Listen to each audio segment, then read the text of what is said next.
Well, hello everybody, and welcome to Miskatonic University Radio, a podcast and live stream exploring Fantasy Flight Games' Arkham Horror the card game. I'm Dane, I'm Dan. I'm Ben.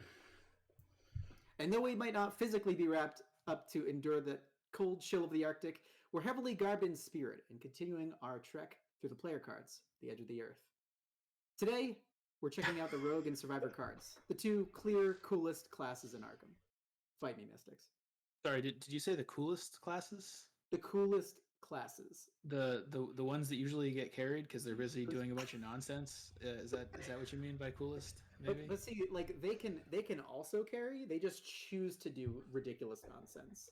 But like Guardians and Seekers can't even. Well, okay, I can't even say that for Seekers. Let's just leave Seekers out of this. Seekers just like can't be included in anything because they can do everything.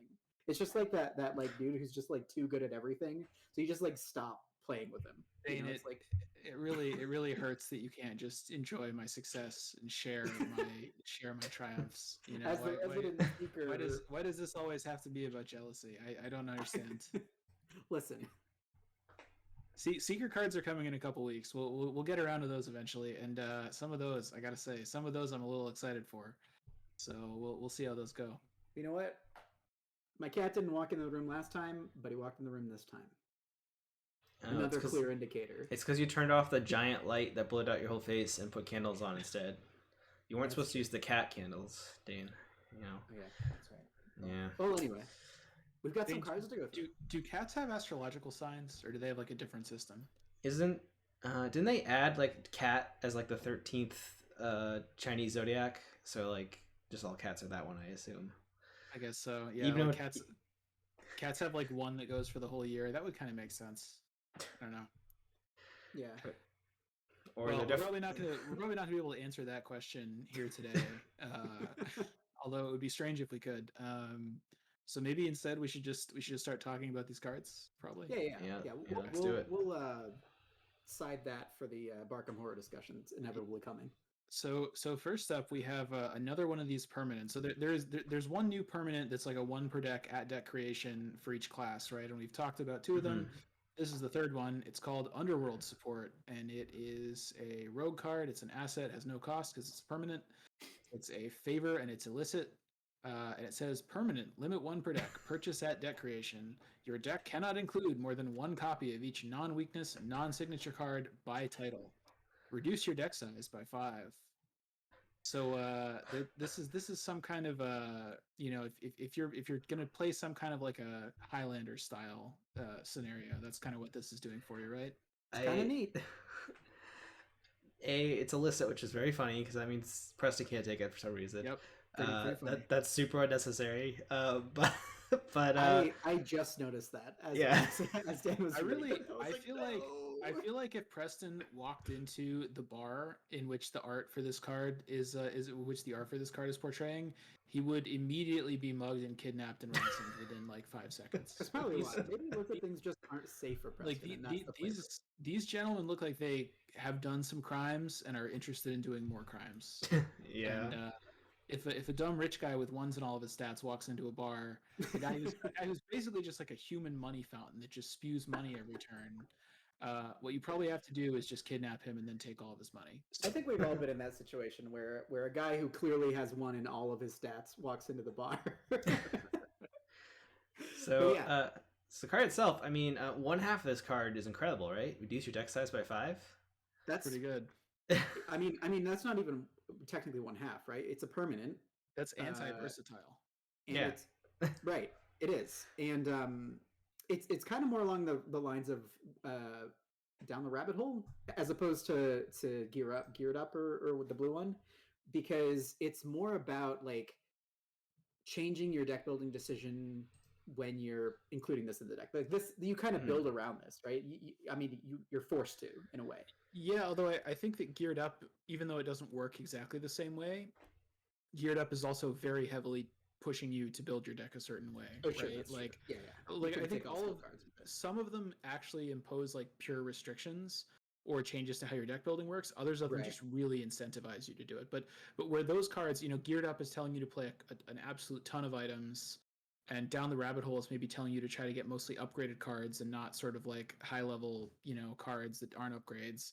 This one is I guess you just want to not rely too heavily on any one card. Because see, the thing is, like, the reason we say don't play versatile, the reason that, having a smaller deck size is good is because it lets you find your cards more consistently. But in this case, the consistency you gain by having 5 fewer cards, you kind of lose by only being able to play one copy of your cards, right? Yeah, Unless, go ahead, Ben. Yeah, that I think is kind of rough.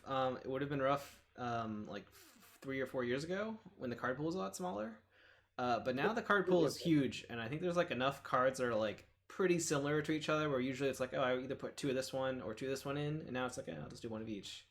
And I think that gets allowed a lot of it. Plus, there's a lot of like rogue, like exceptional cards. Like as you're upgrading your deck, you might have a bunch of one ofs you're going to throw in there anyway. So I don't know if this penalty is as bad as it could be for other classes as it is for rogues. I think if it were to be anywhere, it should be in rogue because of that exact reason. I was going to say, there are a lot of exceptional upgrades for them, especially like relics. Like the watch. There's a whole bunch of stuff. Some of their spells, double, for example, is exceptional. That kind of stuff. So, consistency is the word that I was going to say here. Is what Dan was saying. Because when you see reduce your deck size by 5, screams consistency, right? But then cannot include more than 1 copy of each non-weakness monster card.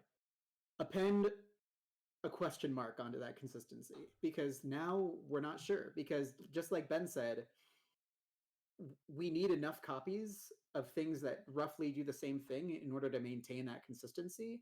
And I think that maybe for some builds it would work, but for some, for example, like if you're just playing somebody like Winnie who only has access to 1 pool of cards, might be a tougher stretch for somebody like that to put this in the deck and actually get value out of it. Because at the end of the day, you've only got 1 cigarette case, and then what are you doing with your life? Before we continue talking about how good this is or what decks we'd play it in, quick rules question: Myriad would not be an exception to this, right? Like even a Myriad card you couldn't have 3 copies of. Yeah, cannot overrules other rules, so it doesn't hurt. It doesn't.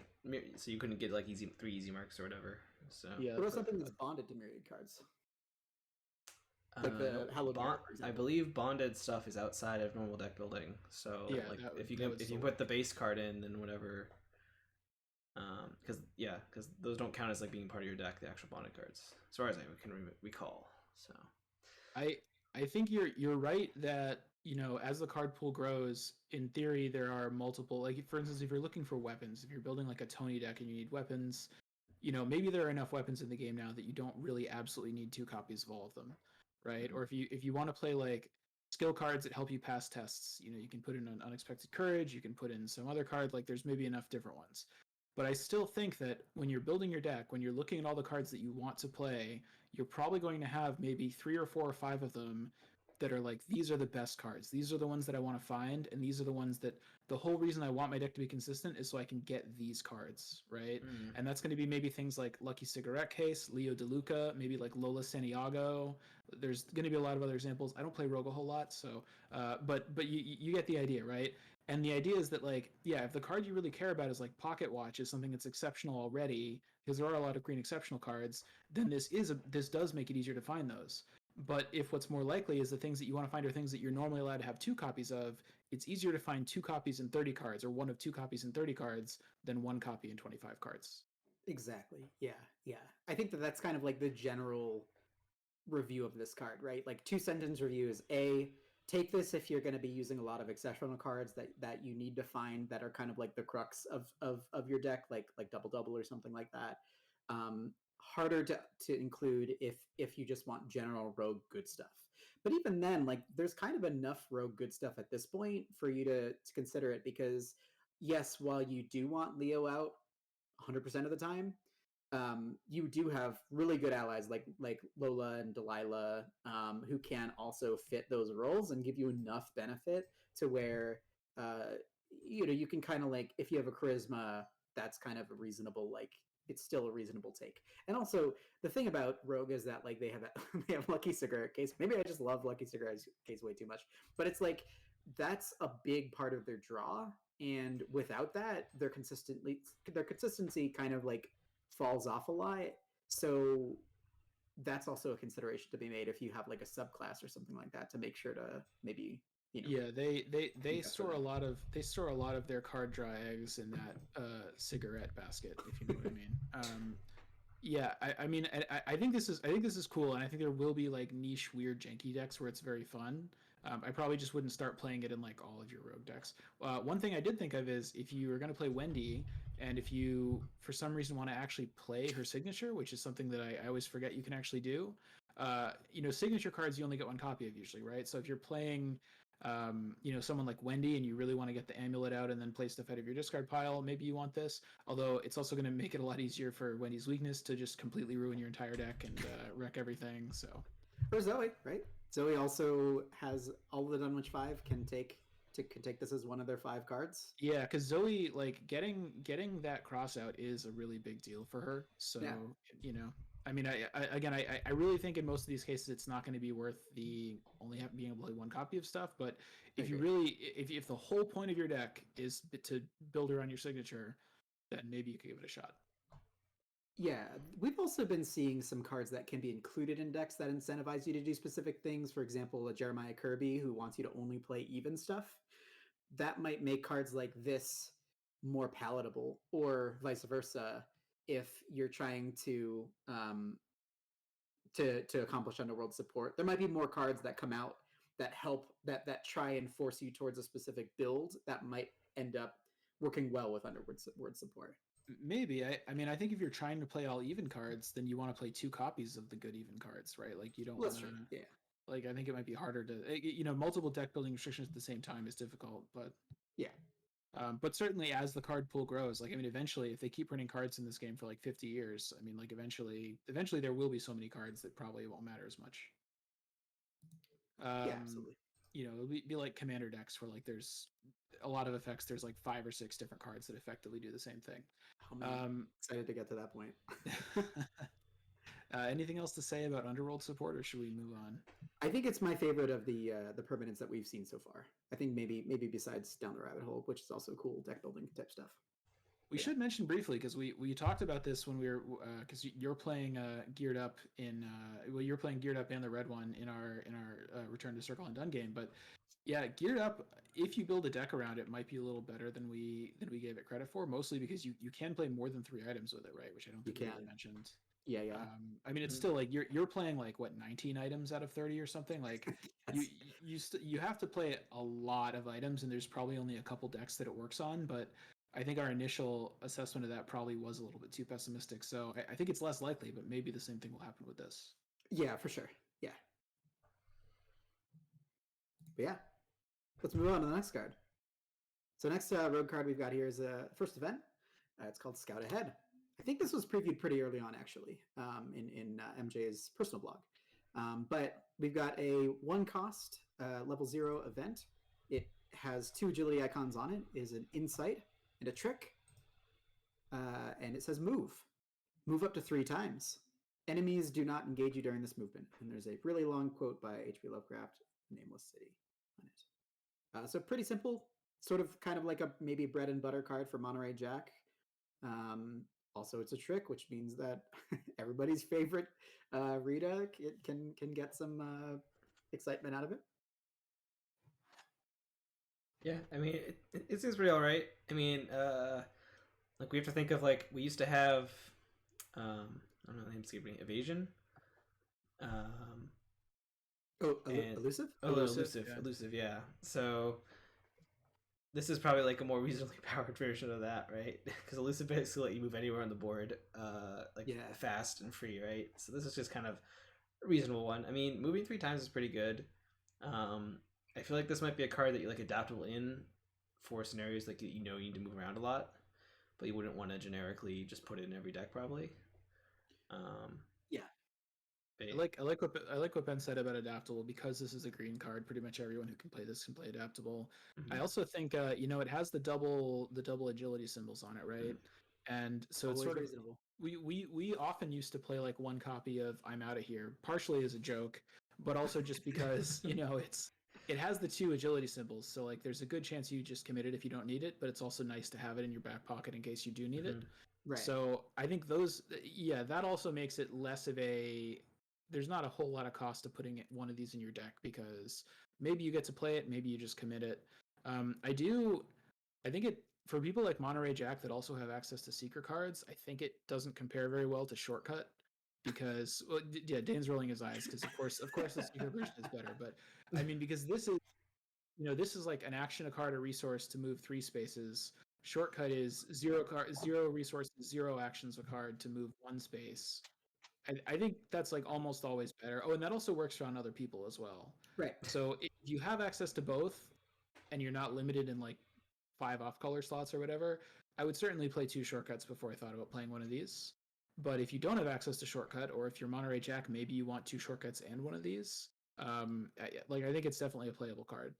Monterey Jack likes to move, and he gets a benefit if he moves like 2 spaces away from where he is, right?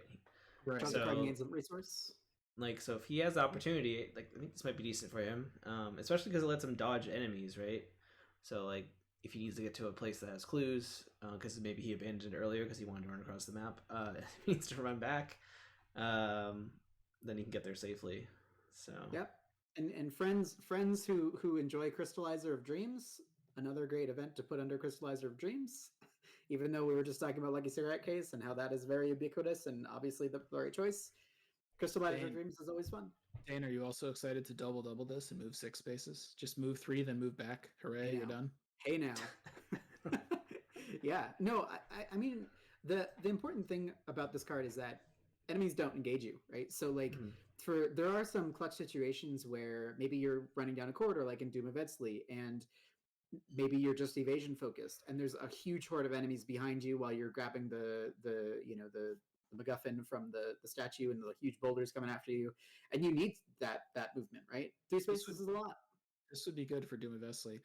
Also, I think the really fun combo with this would be as Skids or Larry Anderson to play You Owe Me One, to play this out of someone else's deck while you have a Safeguard 2 active. So you get to... well, actually, now, how would that... No, because you can't make them play it. You'd be playing it.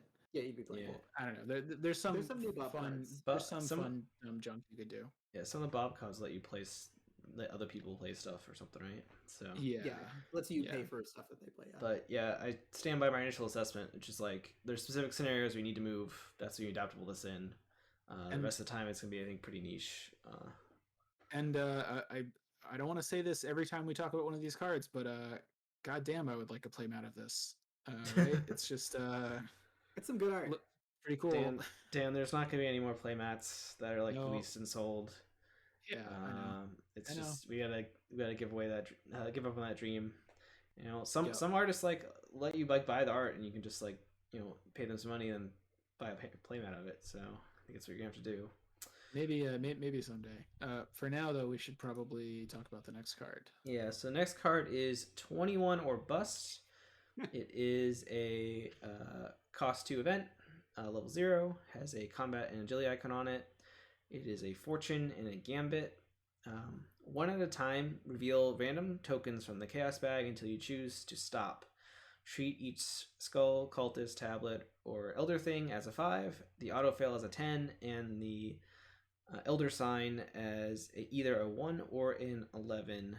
If the combined value of those tokens, ignoring plus or minus, is 18 or less, gain 4 resources. 19, gain 5. 20, gain 6. And 21, gain 9 resources. So this is a riff on the very popular card game Pokemon, right? Yahtzee. No. Oh, that's right. Cribbage. That's it. Something like that. Chin Rummy. So no, it's blackjack. So yeah, I mean, this is kind of cool. I feel like you have to do a bunch of math to figure out if this is actually ever worth it. Man, I feel like we need like big impact lettering, red text to come up on the screen and say random bullshit, because that is exactly what this card does. I mean, the high end is really, really high. It'd be cool. 2 for 9 resources. That's crazy. But like, this is exactly what Dan was talking about at the beginning of the episode, right? This is like the archetypal rogue random bullshit card, and I love it. Also, I believe Rex can't take it, right? So right, it's a fortune. It's a fortune. He's so unlucky. If you have some type of passive token draw manipulation, like you have Jacqueline on your team, then maybe you throw this in and like make her use her ability on you. It's a really cool flavor to do that too, right? Yeah. So two questions before we try to figure out how the math in this works. One, does Chuck Fergus work on gambits, or is that tricks? It's tricks and something else, right? Is it tricks and gambits? Tactics? Tactic, yeah. So there's no like gambit synergy cards, right? Because it would be cool if you could play this for free fast with Chuck Fergus or something. No, alternate skids can do fortunes, I believe. Okay. So if there was like an upgraded 21 or bust, you could play 4 copies. Hooray! And the only other question I had is, so it is, you do reveal a lot of tokens for this, and in theory you can reveal every token if you don't care about getting any money, right? So if you ever need a way, if you're ever just trying to reveal some token to trigger something, and it doesn't need to be as part of a test, this could be a weird, it could interact with that in some weird way. I don't know if there's a current example of that, but it's something to keep in mind. I'm sure they talked about what blesses and curses do with this, right? I think they do nothing, because I don't think they have a value when they're... They have no value when it's not during an actual skill test. So yeah, the other clarification is it doesn't say what happens if you get over 21. You just get nothing. So you spend $2 and you get nothing back. Gambling is bad. Don't do it unless you're having a really good time. In which case, maybe. But it's so. I mean, yeah, like the basic way. I don't know. There's like a set of rules you're supposed to do for playing blackjack. Like blackjack is not like I think poker or whatever, where you can be like awesome at it and like learn strategies. There's basically a pretty simple set of rules you're supposed to follow to just play blackjack optimally, I think. And I think the equivalent of that here is like certainly keep drawing tokens until you get to like 16, I think. And because or 17, because if you're at 16 or lower, then even if you draw one of the spooky tokens, you're still good. It's only the auto fail that wrecks you, as it always does in this game. So, and then once you're at like 17 or higher, then it's like, okay, now you maybe have to like, the math gets more complicated. How much money do you need? How bad do you need it? How many spooky symbols are there versus numbers in the bag? And yeah, I don't know the exact math on this. I honestly, my overall take is like, probably don't play this, but if you're just purely trying to play like optimal cards, I probably just wouldn't play it, but it does look really fun. It does. Yeah. I was going to say, I kind of wish that this was one of those cards that had double symbols. Of anything really. It could be agility, it could be like an agility and a question mark or whatever, because like this is one of those cards that is just like so much fun in a very rogue thing, right? Like this is just a very screams rogue type card, and I would love to just have this card in my deck kind of as like a one of, just for those moments where your party is like doing fine, all of a sudden whole bunch of chaos bag stuff happens, party's getting wrecked, your guardian dies because of something, 15 monsters spawn up, and then the last card that's played is 21 or bust, because at least you might have won something. I think that's the proper place of this card. It's kind of like a Ban and Hope in Magic Online, where you like name that as the card before you go off with your combo. But anyway. Yeah, I mostly this just has a lot of red flags, right? Like a money card that costs you money to play it's got to be pretty good to overcome that, because if you're broke, you want to be able to play it and get money, and this costs 2, not just 1, right? So that's like and then on top of that, I mean, we talk a lot about how like predictability is really good in this game because it lets you plan your turn. Like if you have a cash in hand, you can say, okay, click 1, I'm going to move here, click 2, play cash, click 3, I can play I've got a plan or something, right? But if you have this card instead, okay, click 1, move, click 2, play 21 or bust, hope I don't get really bad luck, and then I can do, whatever I'm trying to do, right? So it's like, because of those reasons, I think it's kind of hard to argue for it. But if you already are going to have a ton of money and you just want to play fun money cards, it might be a pretty fun card that you could play. Yeah, you know what I would be in favor of. MJ going back and appending does not provoke attacks of opportunity on this card, because I want to use this for that exact situation where there's like 17 monsters on you, and they'll all wait as you play your last game of blackjack before they demolish you. That is grim, Dane. I have higher expectations for how I want games of Arkham Horror the card game to go than I don't know. Anything else to say, or should we move on? No, it's a fun gambling card, but hard to say it's more efficient than anything else. I think it at least beats Henry 1, probably, right? Like it's at least probably. at least it doesn't take up your ally slot when you could be playing like Leo or something, right? That is also true. So, okay. I'm sure somebody will come up with some type of crazy Henry 1 21 bust combo deck that somehow generates a bunch of money. That sounds awful. Anyone wants to take up that challenge, you can message Dan directly and prove them wrong. They certainly won't be playing that in Rex. So all right, yeah. So the next card, this is kind of exciting. We have a rogue skill cost 2 level 1, or sorry, rogue event cost 2 level 1 called Counter Espionage. I guess that's one word. It has 2 willpower icons, which I think is pretty rare in a green card. It is a favor and a service, and it says fast. Play when you draw a non-weakness treachery. Cancel that card's revelation effect and draw the top card of the encounter deck. Reaction. When you play Counter Espionage, increase its cost by 2. Change the encounter deck to your deck. And also reaction. When you play Counter Espionage, increase its cost by 2. Change you to any investigator. So at the baseline, you pay 2, and this is like a ward 0, but you have to just cancel it. You have to draw the next top card of the encounter deck, right? So you trade. Not quite a ward 0. Yeah, but I mean, like you cancel a card that you really don't want to draw, and you get something that maybe might be better, right? If you pay 4 for it, you can either do that same thing but play it when somebody else at any location draws an encounter card, and in that case, it would still be, I guess you would still draw the top card of the encounter deck, right? So exactly, yeah. And then if you pay, or the other thing you can do if you pay 4 for it is instead of drawing the next thing in the encounter card, you can draw a card off your deck. So instead of a penalty, you get kind of a nice little rider, which is great. And then if you pay 6, you can do both of those. Yeah, you could do it to anybody, right? Any investigator. Right. Yeah. So it does become it kind of becomes a ward if you pay 4, because it stops a full ward. It stops the encounter draw, and you get to draw off of it, which is nice. So this kind of like completes the circle of the favor cards, right? Because there was invade, a fight, investigate, and they're like, oh well, we need a willpower one, I guess. Those would cost 1 experience. I guess I thought it was too strong. Too strong. I don't know. I guess the Seeker ward does actually cost 1 experience, right? And it makes you drop a clue. Oh yeah, forewarned. Yeah. Which is like a fourth of a turn to get that clue back. I mean, this one's for $4, which is only kind of fathomable in like Preston and Jenny, probably. Maybe there's others like maybe a Finn who's particularly rich, or people who tech for big money type stuff. Any rogue can go to big money these days. So yeah, but like for Preston, it's like nothing. This is like great for him because he's already got things that up his sleeve to combat specific things, but this is just another thing. Well, and it's not even as selfish, right? You can play it on other people.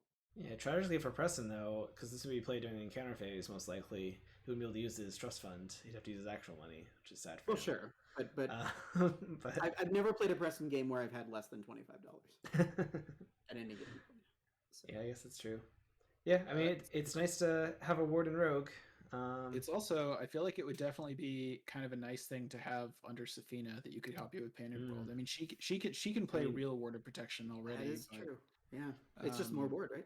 More what you want. But if you're playing like big money Safina, if that's a thing, then yeah, and it has the will symbols on it, which is nice. Those are also great for Crystallizer Dane. Really good thing to play if you have Crystallizer going. The other thing, I actually experienced, we ran a blob at the Wizard's Chest. Shout out to the Wizard's Chest in Denver, Colorado. And one of my friends, shout out to Jordan, was playing a Patrice deck that specifically ran all of the cards that force you to cancel an encounter card and then draw a different one so that they could resolve Reality Acid as much as possible.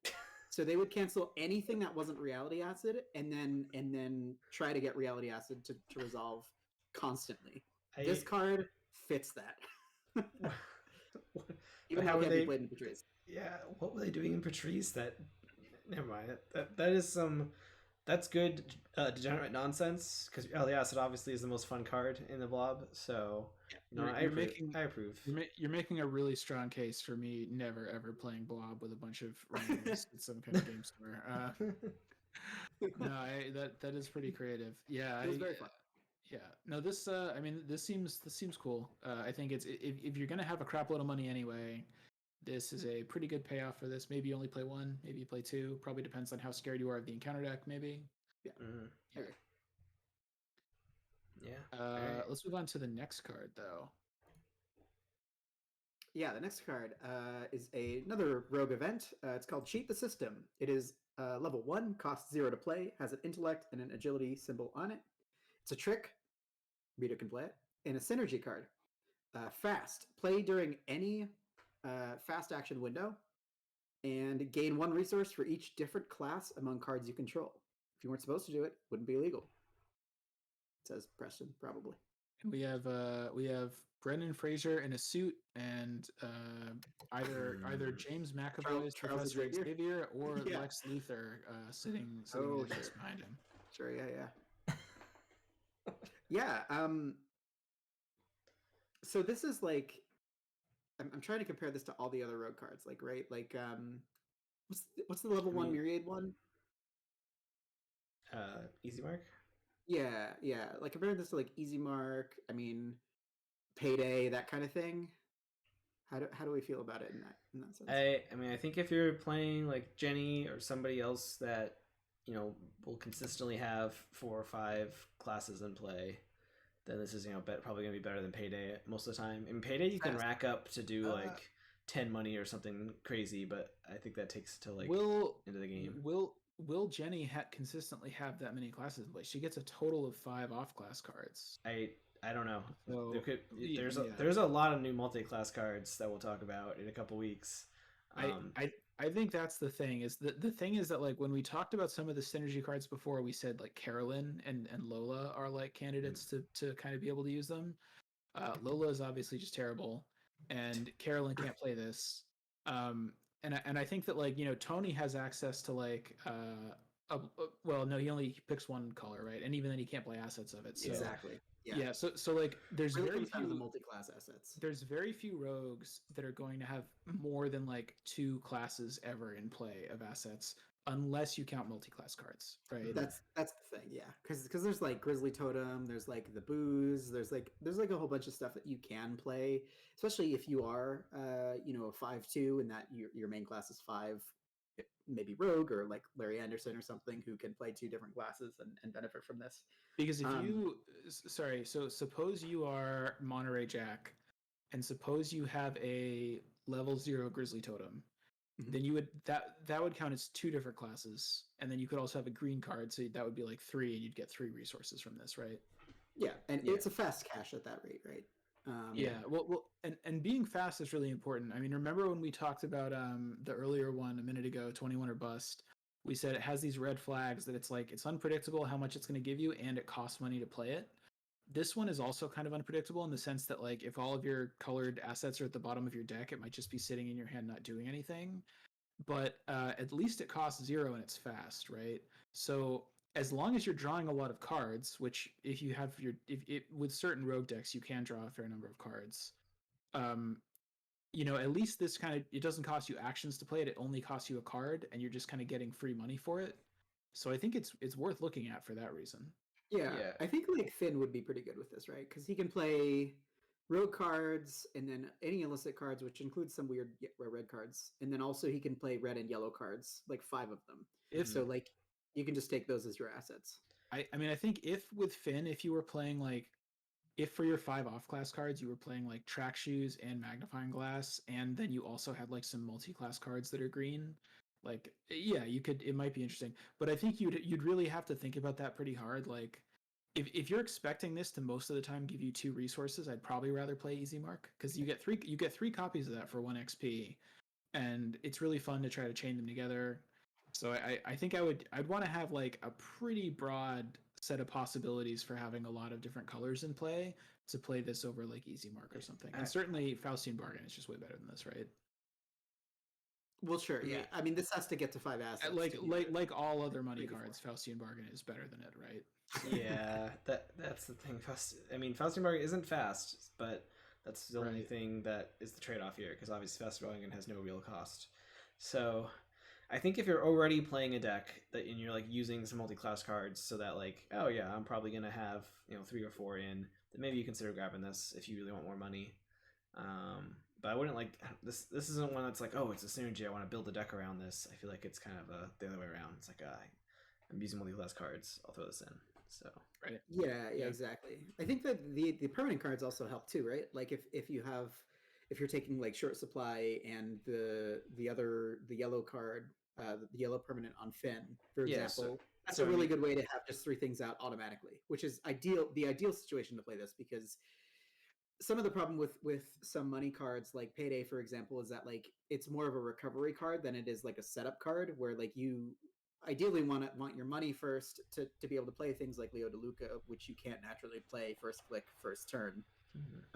So you want to get your money things out first. But this you can kind of is pretty versatile, and you can play it if you do have some permanence and you just play one asset. You can fast play this and then get the rest of your stuff out pretty easily. Yeah, if suppose they printed a fast zero cost card that just said gain 2 resources, I think you generally that would be like not quite playable, but it wouldn't be that far off, right? So I think if you think that you're basically almost always going to get 2 resources from this, and you have a good chance of getting 3, then I think this is pretty solid. And I think it's up to you to look at the cards that you're going to play in your deck and decide decide how likely that is. Yeah. I think especially if you don't have access to Faustian Bargain, right? Like if you just haven't picked up Innsmouth or whatever, this is a fine card to go into if you have the support. Sure. Edge of the Earth is going to give you that support.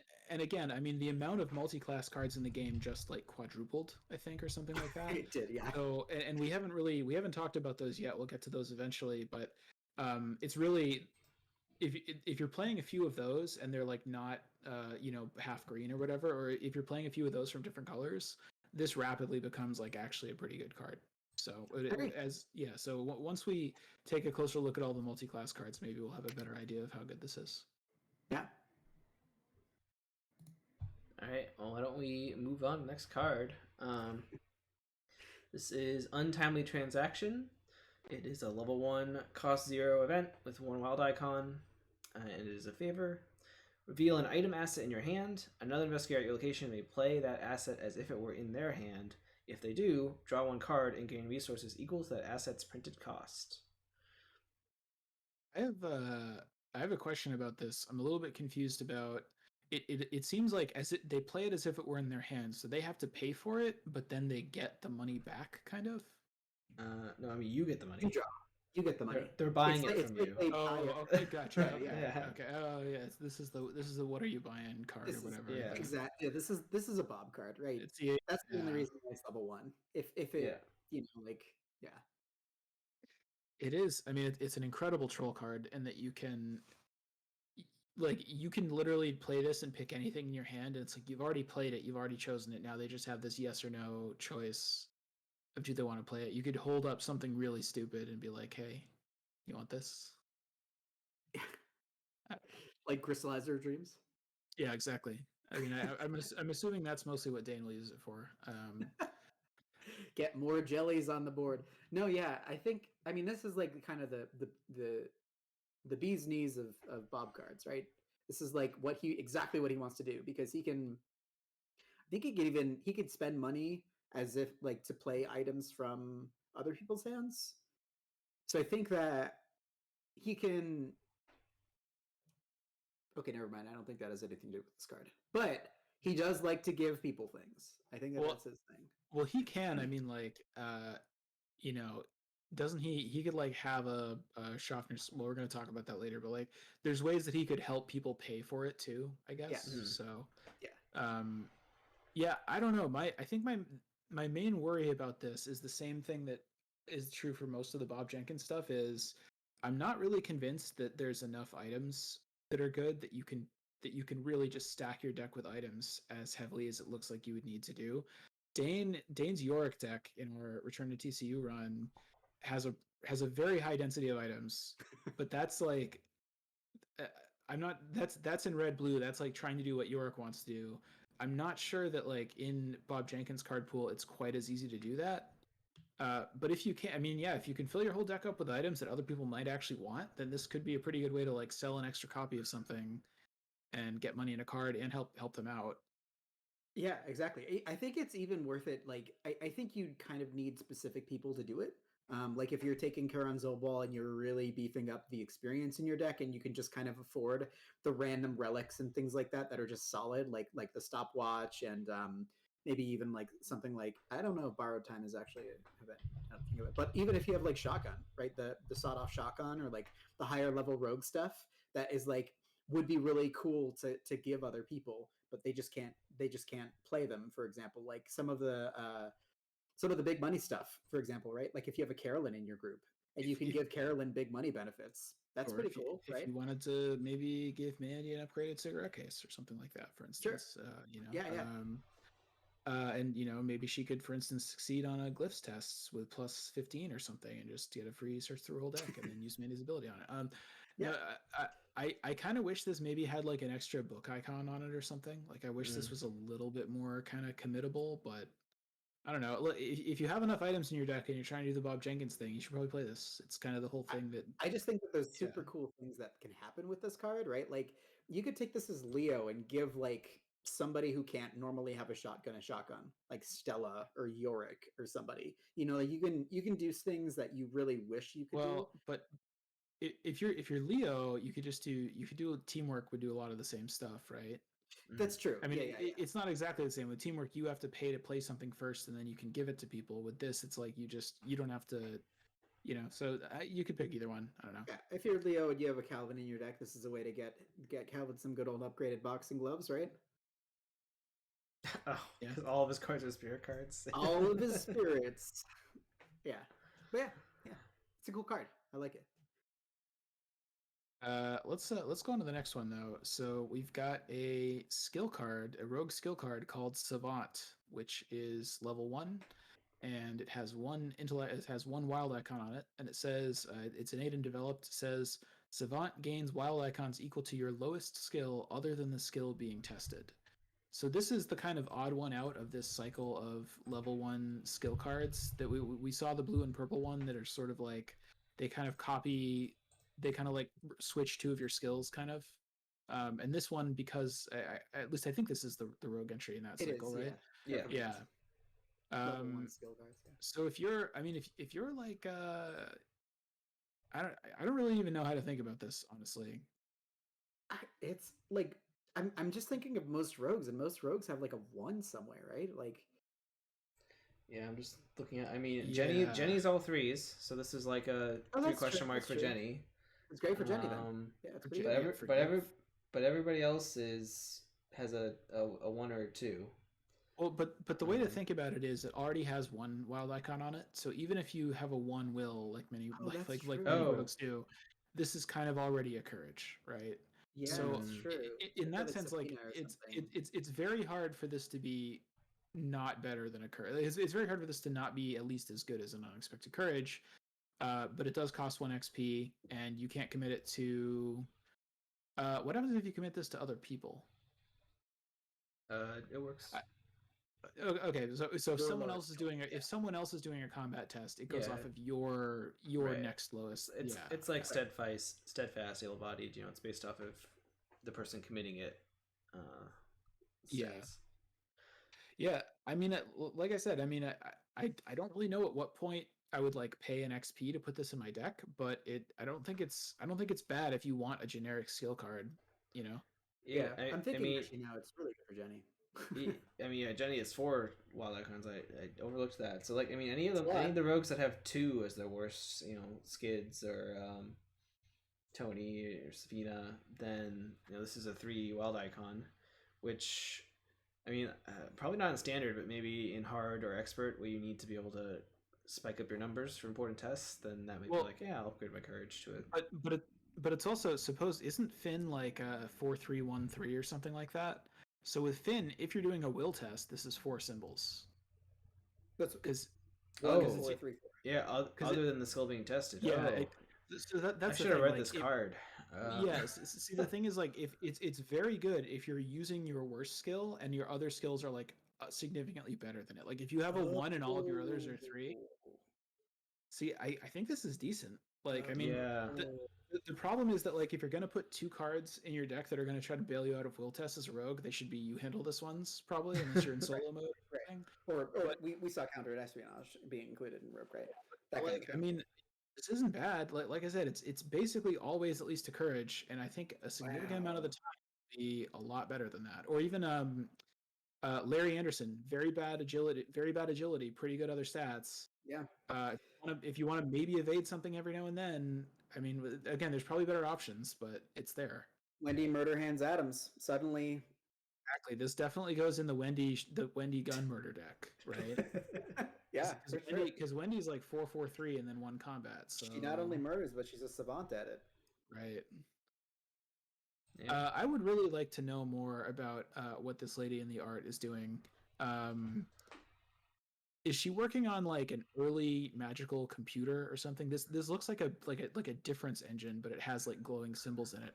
It's very cool. I would love to know more. Also, the flavor text sounds like something I would say is a joke, so I appreciate that about it as well.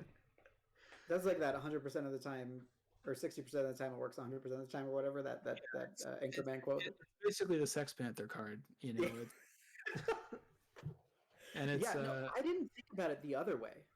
Yeah, you guys underestimated this card. You guys walked in here. You were like, "Oh, this card looks like shit." But Dan, I only looked at like 3 words on the card instead of the whole card. That was my problem. Yeah. So I mean, to be clear, I don't think it's amazing. Like a skill card that doesn't like draw you a card or do something efficient, like it's still kind of You've only got a couple slots in your deck for things like this, but it's not bad. Is this good for Silas? Because it's innate. So Silas could grab it, right? Oh, he can. Isn't Silas like 4/2/4? Yeah, he's 2/2/4. Yeah. Or Dark Horse, he's 3/3/5/5, which I think is the reason to take it.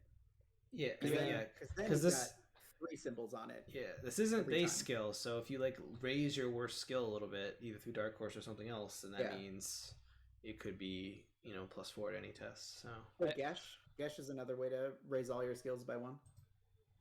I think what we're really getting at here is like if you. It's like if you don't have any 2s, right? Because no one has 2 1s, and no one has 0s. So like if you've got no 2s, if you're like 4-3-1-3 or something, well, yeah.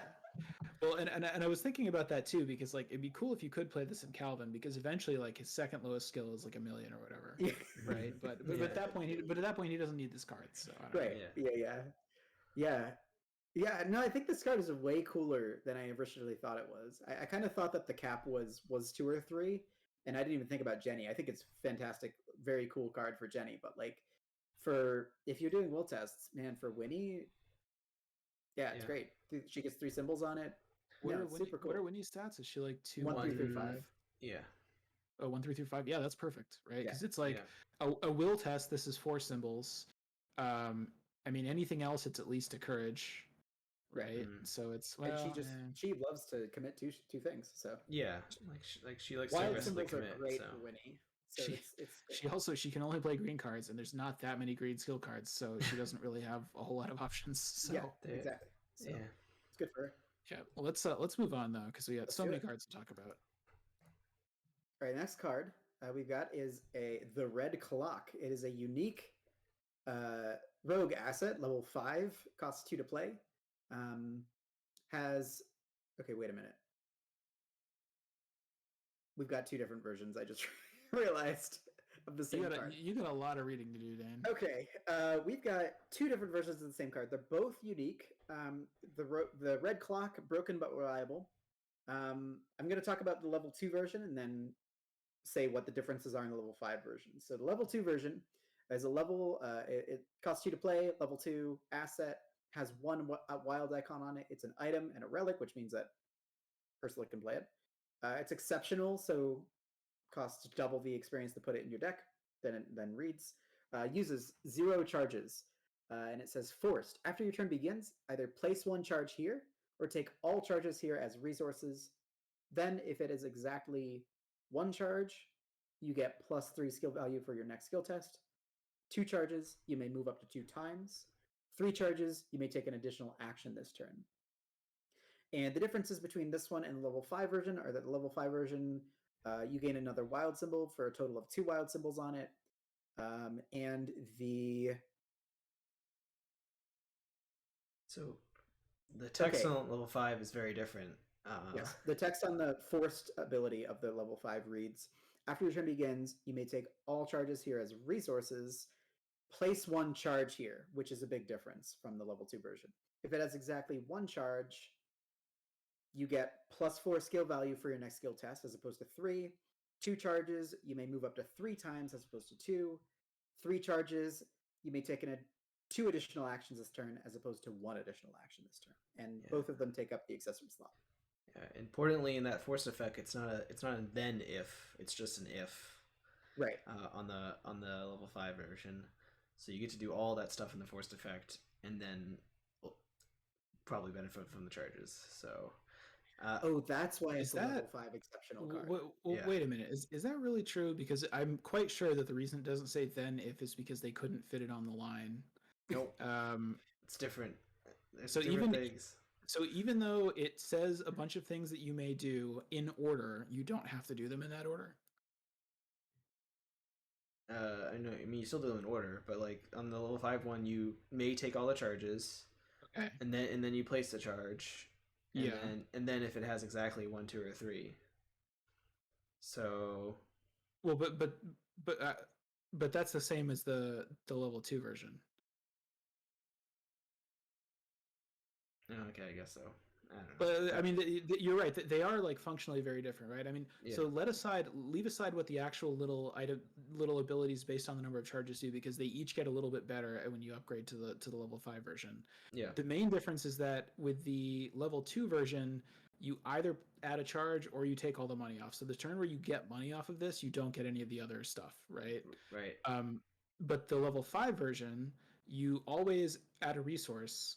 And then you always may, or you may take all that. So like the level 5 version, if you wanted to, if you just needed money, you could just take 1 resource off this every turn forever, and it would be like an infinite money machine. And you would also always get that first +4 skill value for your next skill test, right? Yeah. So like, I mean, it is 10 XP, right? But like that is a very powerful. that is a very powerful effect, right? Mm. Yeah. And you don't even have to do that. You could, like, some turns, instead of collecting the money immediately, you could let it accumulate a little bit, and you could get a bunch of extra movements or actions. Right. And this is like, again, it's 10 XP, but this is like very strong. That's not even considering like things that can move charges from other things. Like Eldritch Sophist can do that, right? Or like if you can place charges on things somehow. I think Eldritch Sophist moves secrets. Like secrets it's generally easier to put secrets on things than charges. It's secrets or charges. It's just he only comes in with secrets. Maybe. But like Enraptured, Recharge level 1 and level 4, and Winds of Power are like the main things I think that can add charges to things. Which would be exactly Safina, right? Safina can take Winds of Change. Yeah, I mean, I'm pretty sure nobody in the game can take this and Recharge 4. Somebody could play Recharge 4 on you, but the main thing though is like I don't really think you want to just dump a lot of charges on this. Like Winds of Power that adds 2 might be cool, or even Enraptured that adds 1 might be cool. Yeah, but like you don't really need Recharge level 4 isn't really what you want. I don't know. Well, yeah, if you, I mean, Bob can play this and he could give it to someone that can add charges efficiently, right? That's the thing. I just want to make a recommendation. No matter what class you are, no matter what your deck is like, if you have a Bob Jenkins in your group and he plays a Untimely Transaction and reveals level 5 Red Clock, I recommend that if you have 2 resources that you spend it to play the level 5. What if he just plays it just to troll people that don't have any money, like a Dark Horse person, and then plays it, and then it's like, oh, it would be really nice if you could afford this. Oh, yeah. This would also be really funny with Dark Horse, right? Because it's, I mean, well, I guess you could just let it accumulate, but it's also, I mean, man, level 10 is just so crazy, right? It does a lot, yeah. Or not level 5, but 10 XP. It does also take up a very competitive slot, right? We talk a lot about Cigarette Case, and there's other green necks as well. I guess by the time you can get this, you could probably have relic hunters and stuff, right? Because you apparently have a trillion XP, so you could probably do whatever you want. But yeah, I think that this and we've seen other assets like the stopwatch where you can repeat or skip any phase. Things like this are super powerful and might be a reason for Bob to run like the permanent the underworld support, because then he could just run like you're not really sad about losing all your level zeros, like two of level zero survivor things, right? So he could take like a cigarette case, this other things that take up the next slot, and be totally fine with it because he's just going to give them to other people, and other people are just going to benefit. He better also take the O-ball just to have the XP to pay for this stuff. So I think he needs to, honestly. He's gonna have a lot of permanents just to make all of this work. But yeah. So it sounds like we I mean the level 5 one's clearly very strong and powerful, but what about the level 2 one? What do you guys think of that? Like, do you buy that on the way up to the level 10, or do you skip it? So the difference that I was reading on the Red Clock level 5 and the Red Clock level 2 is that the level 5 one, you automatically place a charge after you choose to take them. Yeah. This one's the level 2 says either place one charge here or take all charges here. Right. Meaning that I think you kind of have to waste like double the time to place the charges. So you have to basically do at least 3 turns before you can take all of them. And then 3 turns, etc. And the payoffs are nice, but not as bonkers, right? Like the move up to 2 times is very nice. Move up to 3 times is better. But the 3 charge one, taking 1 additional action is great. Taking 2 additional actions is twice as great, right? So but no, I think the main difference is with the level 5 one, you basically are accumulating 1 money every turn. You can just choose to like defer collecting it to get better to get like better bonuses. Like because you can just take a money every turn and every turn get the +4 to your next skill test, or you can like delay picking up a resource so that next turn, instead of getting the +4, you get a bunch of movement, right? So it's like you're always gaining a money a turn. With the level 2 version, if you're, for instance, just trying to get as much money as you can, every other turn you get a resource, which is way worse, right? So I think the level 2 one might be fun if you're playing like standard mode, just like trying to have a good time. It might be fun, but I don't think it's that great. And I definitely don't think it's worth 4 XP and like giving up your next slot. But the level 5 version is really strong. I mean, I think it definitely falls into most campaigns. We see like 1-ish like level 5 card that might be exceptional for each class. That's just an incredibly powerful card that's almost like a win more card, but it's like fun. Like was True Magic or something we saw the Mystic card last time. This is like that. It's like by the time you get this, I mean, I don't even know if it's going to do that much for you because you're probably already doing okay, but like it's going to be really fun and it's going to be really powerful. Yeah, I think it's like kind of comparing it to the other level 5 card that was kind of like a really big build around me that's now basically banned, the Necronomicon. It's not like a card. I thought you were gonna say Key of Ease. Well, that too, but like it's not like a universally good card in that like it will single-handedly change the state of the game. I think it will eventually, but like unless you have ways to manipulate charges somehow to get it to really like give you 2 additional actions subscribe. Do you think there's like some ridiculous combo where you can take 2 additional actions every single turn with like that? So anyway, I think if you're a 25 card deck and you have a bunch of draw and you have 1 copy of Winds of Power in it somehow, you might be able to make some stuff happen. Maybe if All In didn't remove itself from game, but because that was kind of a critical one. But no, I mean I think that yeah. By the way, you're forgetting some of the other really good max XP cards like Armor of Ardennes. No, no, there's so many. Remember. I'm trying to remember like the like kind of bad ones that we just all have totally forgotten. Isn't there someone that finally likes the armor? Oh, it would have been Daniela, but she can't take it. Right? I don't even think so. It would have been Daniela, but maybe does Lily like it for some reason? No. What about Spiritual Resolve? What about Cheat Death? Do you guys have any good stories of playing Cheat Death in a campaign? No. Yeah, I don't know. I think the Red Clock is really cool. I like that there's a level 2 version of it because it kind of opens that up also down the rabbit hole for the. I think there's only 2 investigators in the game that can take down the rabbit hole and both versions of this, which I think is exactly Jenny and Safina. But can get a little discount, right? Mhm. And it's unlike the pocket watch, which is something that you kind of get to use once. It's like a very powerful effect that you spend a lot of XP on and then you do it once. This is For something sure, that yeah. once you get it out, it's kind of like making you like boss mode for the rest of the game. So that's pretty cool. Yeah. I agree. And I like that there's the strategy of like deciding when to grab the charges and stuff. So Yeah. Word yeah, usage. that's definitely cool. all right. Next card. Next card is Money Talks. So this is a level 2 version of Money Talks. It costs 0 and is an event. It has a wild icon on it now. It's still a favor and a gambit. Fast when an investigator at any location initiates a skill test. Instead of the skill test type indicated for this test, this is a resource skill test. The performing investigator's base skill value for this test is equal to half the number of resources in your resource pool rounded down, and then you draw 1 card. So yeah, the changes are there's a wild icon on it. You draw a card off the effect, but the biggest change is that you can play it on any investigator at any location, as previously in level 0 it was just when you initiated a skill test. Yeah, I think this is a fantastic change to the card. I'm very happy that they're making big money more altruistic in not like a guardian type way, like here's all my money kind of a thing. Mm. Like your money can be used to benefit other people. Like Counter Espionage is doing it, for example. This card, you can play this like if somebody has a terrible skill test that they don't want to deal with, you can play this for them. It's kind of cool. I was thinking this seems like a really weak upgrade for 2 XP to me. Like because the problem is like this is for Preston and everybody, right?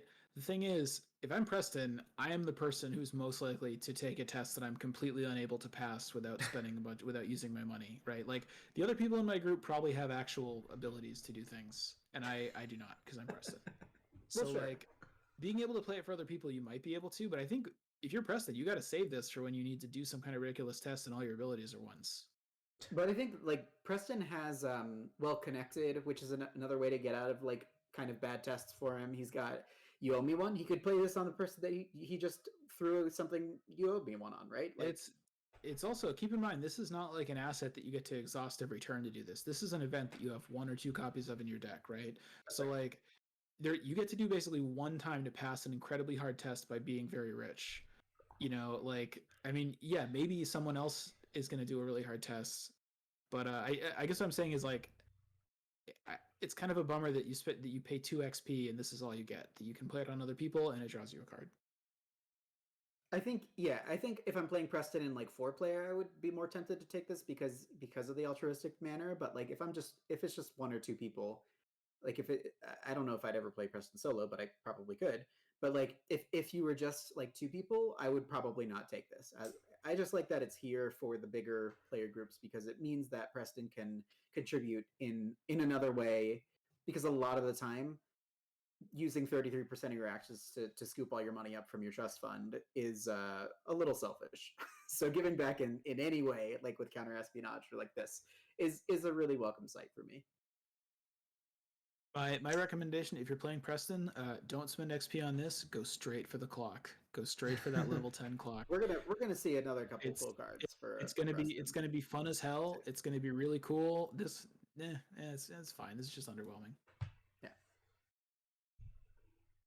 Okay. Sorry, something to say, Ben? No, I was gonna say next card.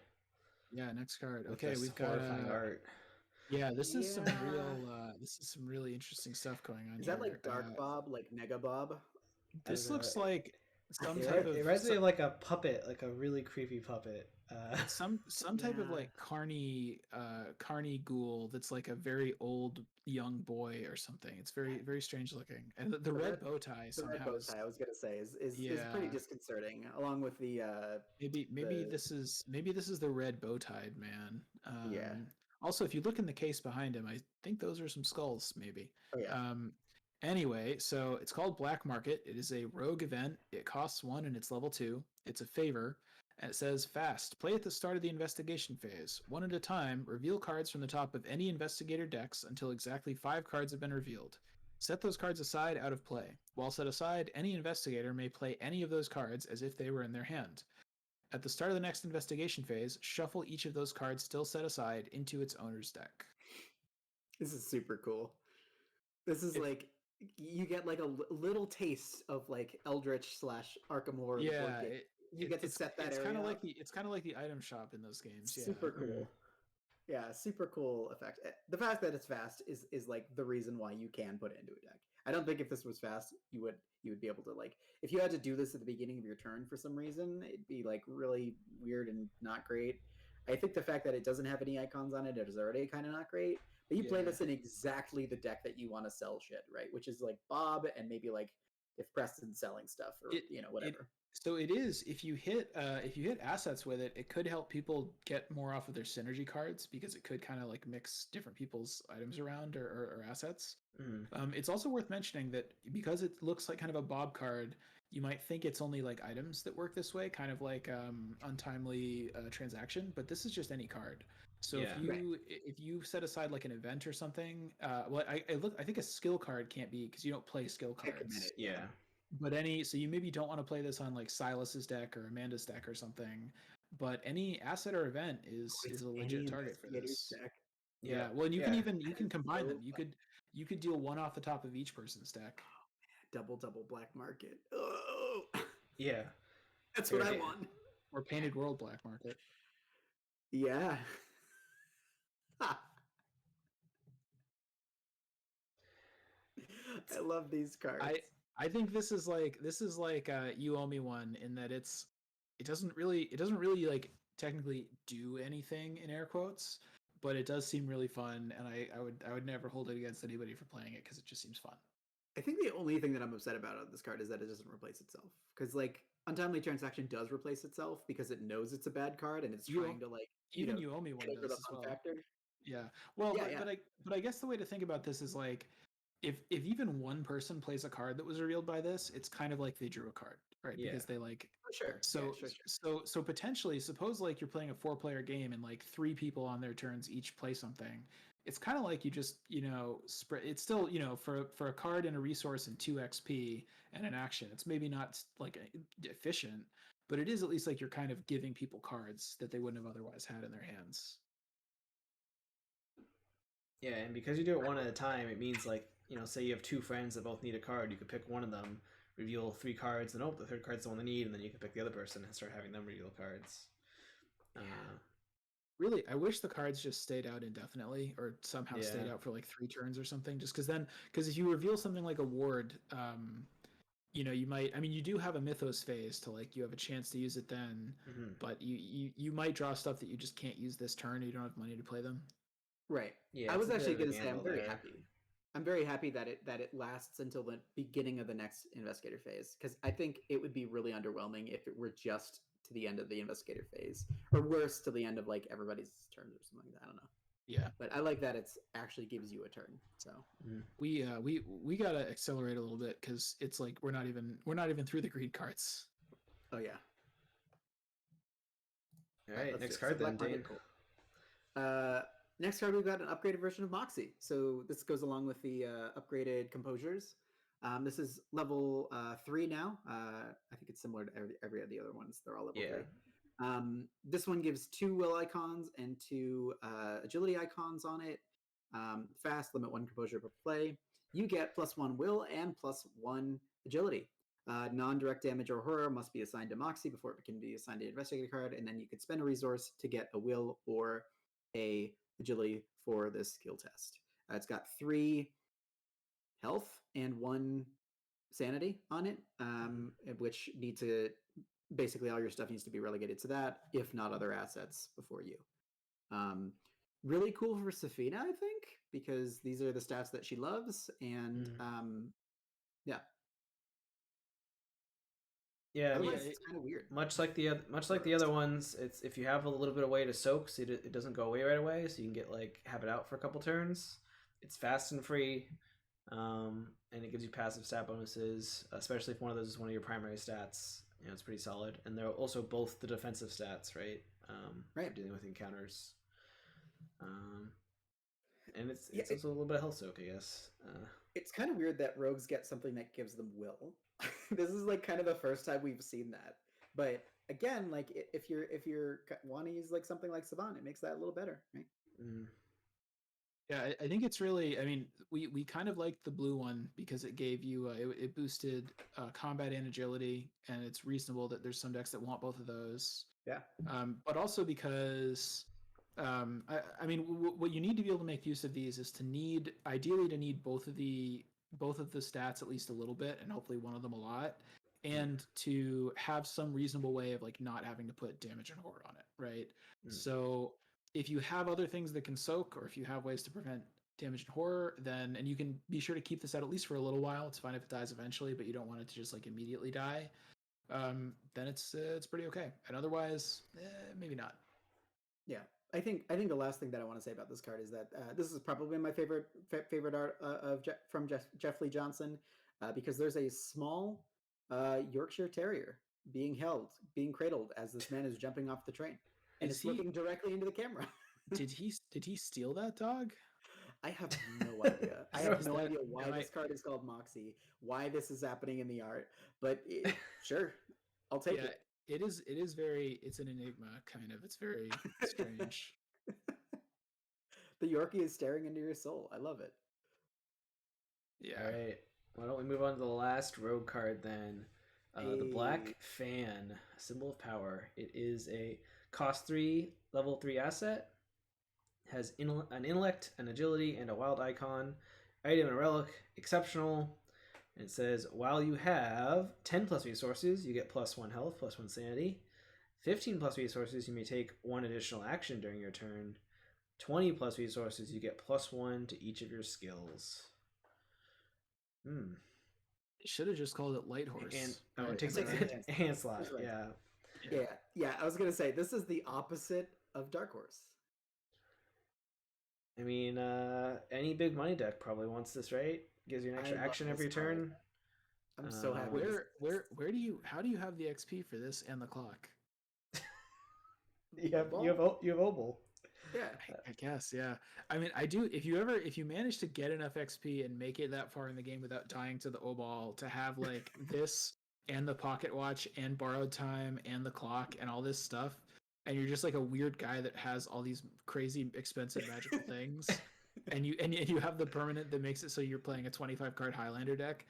I think that would be incredibly fun. I'm not sure how good it would be, but that would be so much fun. You almost have to try. I'm reviewing our session for our next in-person play session, and if you're not playing Bob, I'm absolutely playing Bob and doing exactly that. I'm definitely not playing Bob. So very excited to be that then. I don't know if you know this about me, Dan. I prefer to play good decks. I'm very excited to play the Black Fan though. This is like the kind of thing that Preston wants. The weird part about it is that like 2 of these things kind of don't matter at all for Preston, because like, yeah, great, he gets +1 to all of his skills. That doesn't really matter at all. I think that matters a bit. I think the 1 to each of your skills thing probably matters for him, given that he starts with like 1s. It's right. It's you have 2 copies of Money Talks. You have Well Connected. You can use once per turn. Like it's. I think the thing that I'm most excited about paying six VP for is that you take an additional action during your turn. That in combined with Leo is great. You have 5 actions on your turn to do like random high money bullshit. So. Yeah, I think the 15 plus bonus is the best of the 3. Yeah. Yeah. Is there a worry about taking up a hand slot though? Like what is this Preston deck? No, really? No. What are you doing with your turn when you're not just getting money? Like what are you how are you getting clues or fighting things? So if you have a Leo out, the other hand slot, 25% of your actions is scooping your money into your ever growing, as opposed to 33% actions. So that's why you need this, because the Leo, the first really expensive card that you play that takes up a slot, doesn't actually give you an extra action. It just lets you always scoop up your money. So then you play this, so you actually get an extra action that you can actually use. Okay, I think I'm beginning to understand how this deck works now. Yeah. Exactly. That's exactly what it is. You can just play Daisy and you can just like immediately start getting clues like turn 1. But you can also have 30 resources. There are priorities in this game, Dan. What do you want to do? Like mid-season replacements, the counter deck or something? Like what do you want to like see Scorch Cthulhu? Like what do you need all that money for, bro? I mean, I'd be all in for that. But yeah, no, I like the Black Fan. I'm very happy. I'm happy this exists, and most of the other big money stuff too. It's pretty cool. Dane, are you gonna play this in Ursula? It's fantastic. Are you gonna play Big Money Ursula? I was really thinking about it because Milan. I bet you were. Milan without the taboo list gets you there by himself, right? Like no joke. Yeah. But anyway. Oh yeah, that would be nasty as hell in Ursula, like untabooed Milan. Just that'd be crazy. Yeah. All right. Well, we all agree this card is weird and pretty crazy. Let's move on though. To the survivor cards. Yeah. So once again, I get to talk about the permanent. So this is the survivor permanent. It's called Short Supply. I love the art in this. It really cool. feels tropical. So it's an asset, no cost because it's a permanent, level 0. It's a talent. It says permanent, limit 1 per deck, purchase a deck creation. Forced, when your first turn of the game begins, discard the top 10 cards of your deck. Oh no, why would I want to discard my cards? Yeah, don't take this in Dunwich. Don't do it. You're playing this in our Return to TCU also, Dane, right? I think this was the permanent card that I was most excited about because it seems like it has the most potential to be absolutely bananas for like combo reasons, but also for Yorick, right? For Yorick, and I think there's somebody else who uses the discard pile. I can't think about it right now though. But yeah, for Yorick mainly because there's a lot of survivor stuff that can be used from the discard pile, like winging it and that whole cycle of things. Fortuitous Discovery. There's a whole bunch of stuff that can be used from the discard pile. So it's really, really, really good for those decks, but mostly for Yorick because all of his assets you don't want to pay actions for because you don't have to. So why not start with almost half your deck gone from the beginning so that you can just start playing things from the bin. Yeah, I think this is like an auto include in Yorick. I don't think there's any, cool. And there's no reason you shouldn't play this unless maybe Dunwich if you're worried about it, but even then. And then in terms of other decks, so I would love to play this in Wendy, honestly, for a lot of reasons. But I think the kind of issue with that is like Wendy's weakness can really, if you get unlucky and when you draw it, it can just wipe out most of your deck and leave you with like 5 cards left, and then you just die to horror from cycling your deck.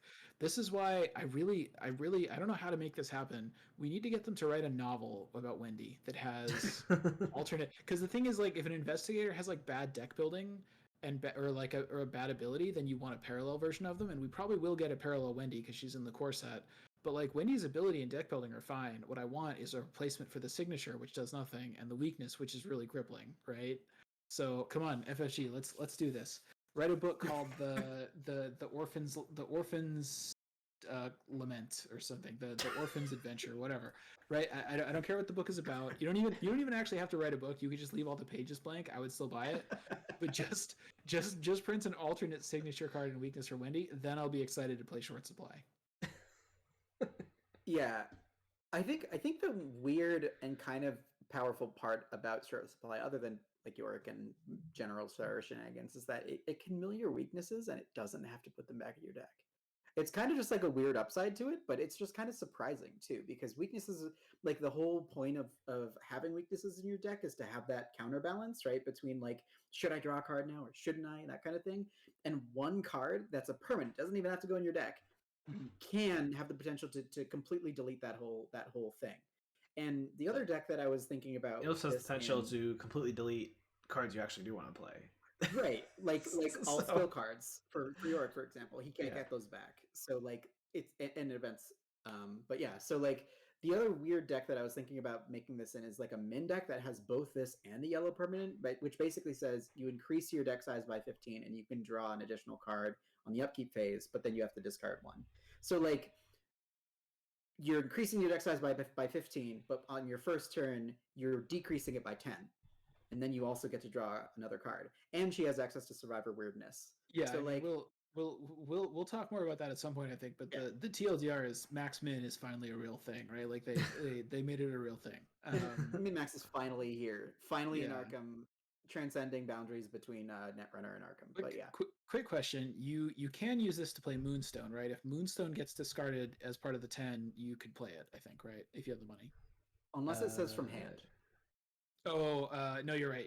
Moonstone does say from hand, so you couldn't do that. That's too bad. Yeah. But, yeah. I mean, I think unless you're like William Yorick is he does the most recursion of anybody, I think, who can take this. Yeah. So again, for him, I think it's a no-brainer. For other people, if you're playing cards like Winging It and stuff, then it's kind of like it would, it's kind of just like a nice little boost, and it doesn't cost XP, so like why not give it a shot? Yeah, I think people are going to play I this mean, with scavenging. It's just yeah. tough when both of your scavengers get hit. Well, I think if you're not York, you need to have enough cards in your deck that benefit from being played out of your discard pile to justify this. Like you'd have to do winging it and like Fortuitous Discovery and whatever the evade and the fight ones are or something. You know? Yeah, I was hopeful that maybe we would see some more cards that that work that way in this box, but unless I missed some, I don't think there's any, or at least not very many of them. But you know, there can always be more in a future box or something. So yeah, for sure. For now, though, let's move on. Yeah, so the next card we've got is Schaffner's Catalog. It is a 2-cost level 0 survivor asset. Has 1 intellect symbol on it. It is an item and a tome, which means Parallel Daisy can play it. Uses 5 secrets. If Schaffner's Catalog has no secrets, discard it. Great. You may spend secrets on Schaffner's Catalog as resources to pay for item assets played by any investigator location. So this is another bread and butter Bob card, right? Like Bob wants this so that he can help people play their things, and he can help play people's things, and also afford it better with Schaffner's Catalog. Well, I mean, it's kind of like a cache that for items, only for items. It's which is bad. Like a cache that you could only cache that you could only use to play items would be bad. A cache that was exactly the same as cache but cost 2 and gave you 5 would be very bad. So in that sense, this is not exciting. I think that but again, going back to Dane's Yorick deck in our return to TCU game, the fact that this is an item, meaning that you can play it for free in a lot of ways or like keep recurring it, does make it kind of worth considering in decks where you're trying to go crazy with item synergies, I think, right? Yeah. I mean, and it does have secrets on it, so I guess if you have a way to add secrets to stuff, you could refill it, and it could be a way to let other people get extra money. I think you'd have to be like Min or something, but even then, like a lot of the ways to add secrets, the problem is like the best ways to do it are Twine. You pay money to add secrets, but in this case, the secret is just money. And Astounding Revelation, instead of putting a secret on this, you could just get 2 money. So at least with current cards, I don't know if you can really get a lot of benefit out of that, but it is worth keeping in mind. I think at the end of the day, it's just kind of like a Bob card. I like it in my Yorick deck because you can play it turn 1 with Geared Up, and it helps you dump your assets out with like Backpack and stuff like that. But really, like if Bob is going to be spending money on your stuff anyways, and like helping you play stuff from your hand, etc., like this just kind of enables more Bob hijinks. Yeah, it's really, the thing is, if you're playing like an item tribal deck, then you want to play like the item version of everything. Like instead of playing Unexpected Courage, you want to play like something that does roughly the same thing but is an item. Instead of playing Emergency Cash, you want to play something that does roughly the same thing but is an item. So if you're trying to do that, that's when you should think about playing this card. If you're just playing a regular like red deck and you're saying, oh, I have a few items, maybe I should play Shopper's Catalog, you probably shouldn't. But again, if you're trying to go crazy with items like William Yorick or maybe Bob Jenkins, then you probably want to play this. Yeah. Side note, last note, I love the art on it. It's got like a very like magical, like bird friends are really also enchanted by whatever Schaffner's Catalog is. I love it. But they're ravens or crows, which it's a little spooky, right? You know. I wish this like cost 1 and gave you 4 secrets or something. That would be a lot cooler. But is Schaffner a reference to something that I am unaware of, or is this just like a weird name we don't know about? No, Dane, you're never supposed to use your keyboard. Yeah, Dane, come on. Sorry. All right, as a penalty for that, let's immediately move on to the next card. All right, we got Bandages. Level 0, cost 2 survivor asset with an agility icon on it. It's an item, uses 3 supplies. If Bandages has no supplies, discard it. Reaction, after investigator or ally asset at your location takes 1 or more damage, spend 1 supply, heal 1 damage from that card. It's a really helpful card for specific situations, I guess. Like if you might want to take this for Forgotten Age, but for really at the end of the day, hello, it's I, the person who has a Yorick deck that really wants to make heavy use out of all of these cards.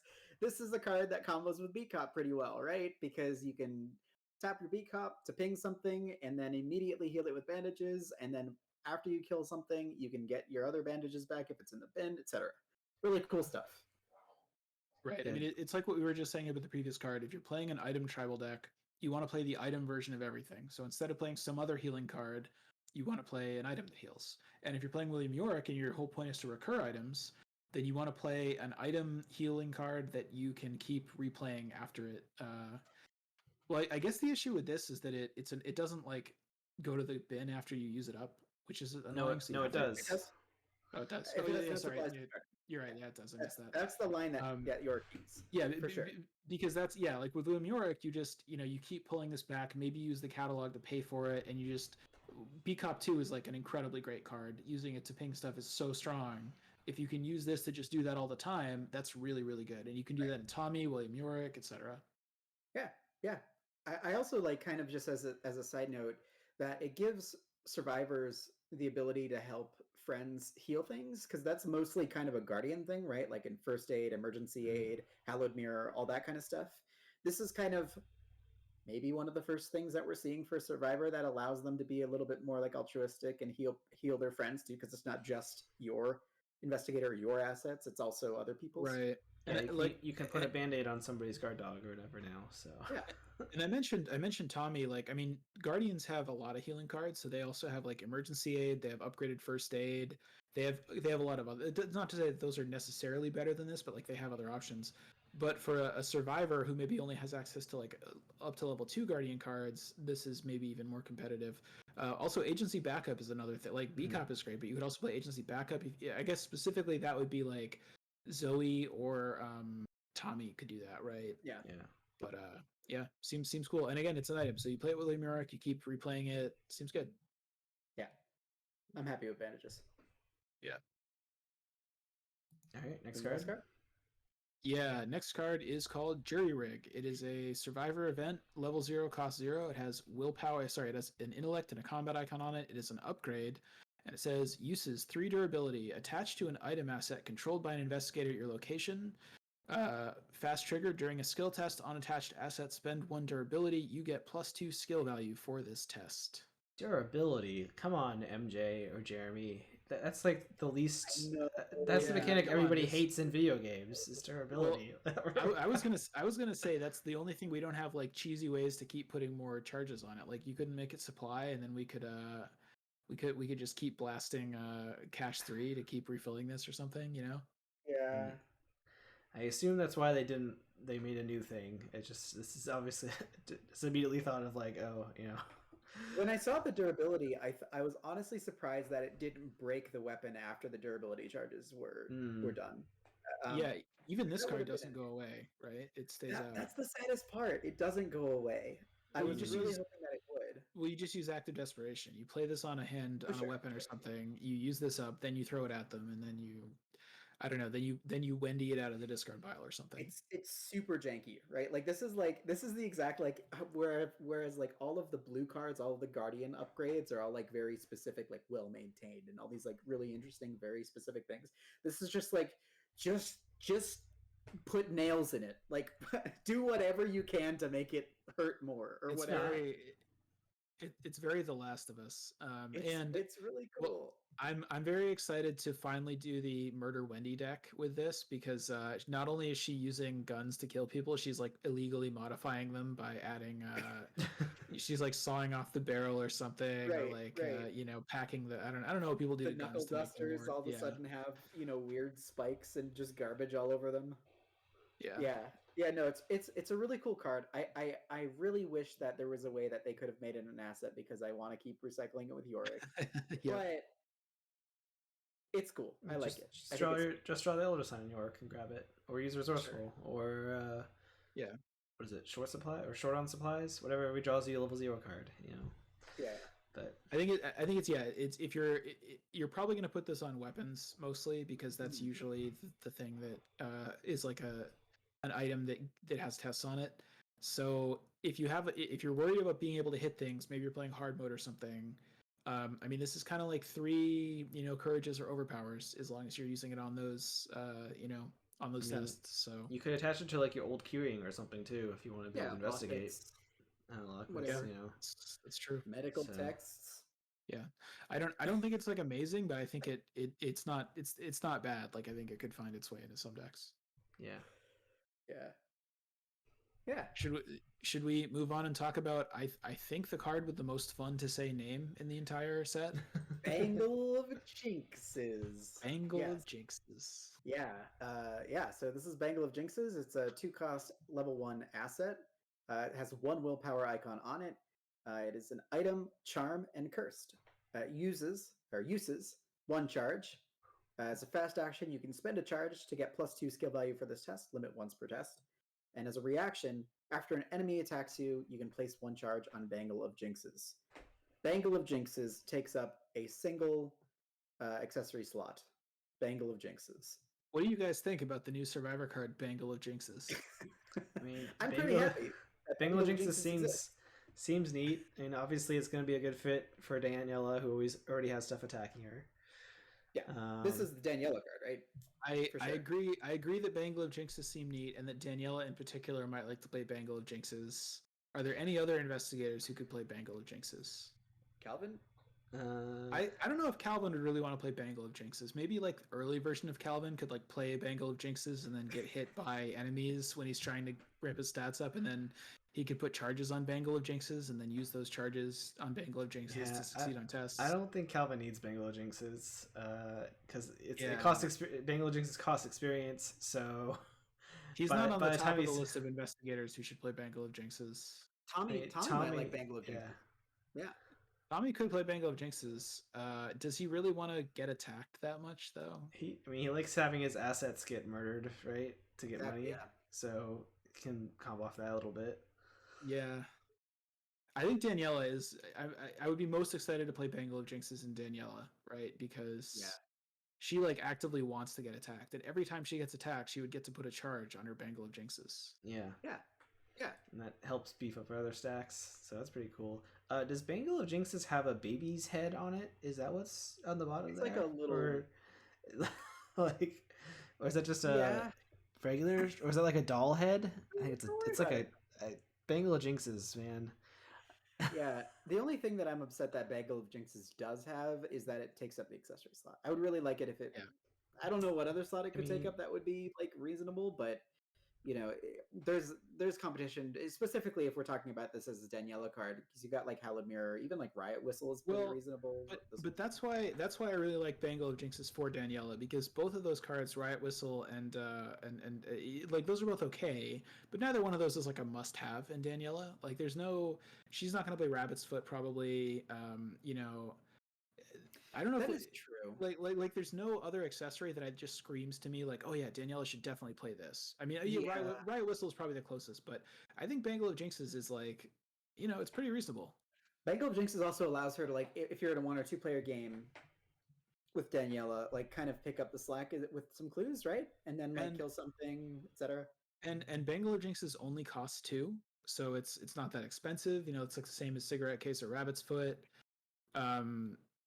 Yeah, I think Bangle of Jinxes is pretty cool. Like I said, I'm not sure if I would play it on anyone except Daniela, but it's a neat card, and Daniela I think will really enjoy Bangle of Jinxes. Yeah, Bangle of Jinxes for sure.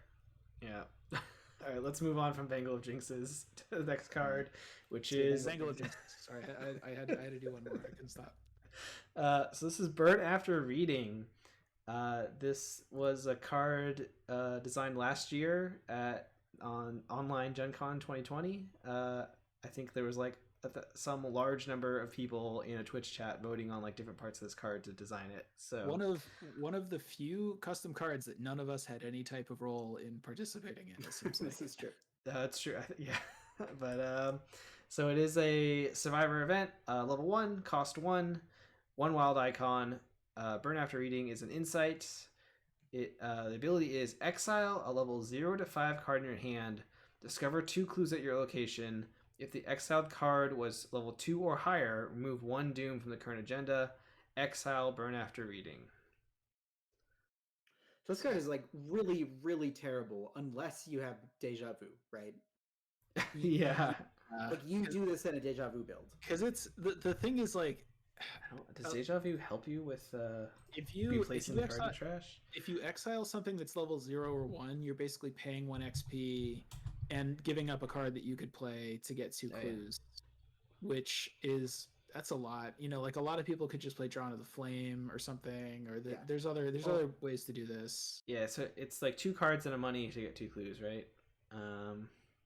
Yeah, two cards of money in action, etc. It's plus an XP, or because even if it's a level 0, well, I guess if it's level 0, then you get to re-add it. You get to re-add it for free, right? Yeah. So if you have Deja Vu, then I guess you get to rebuy this and rebuy like a level 1 card for free.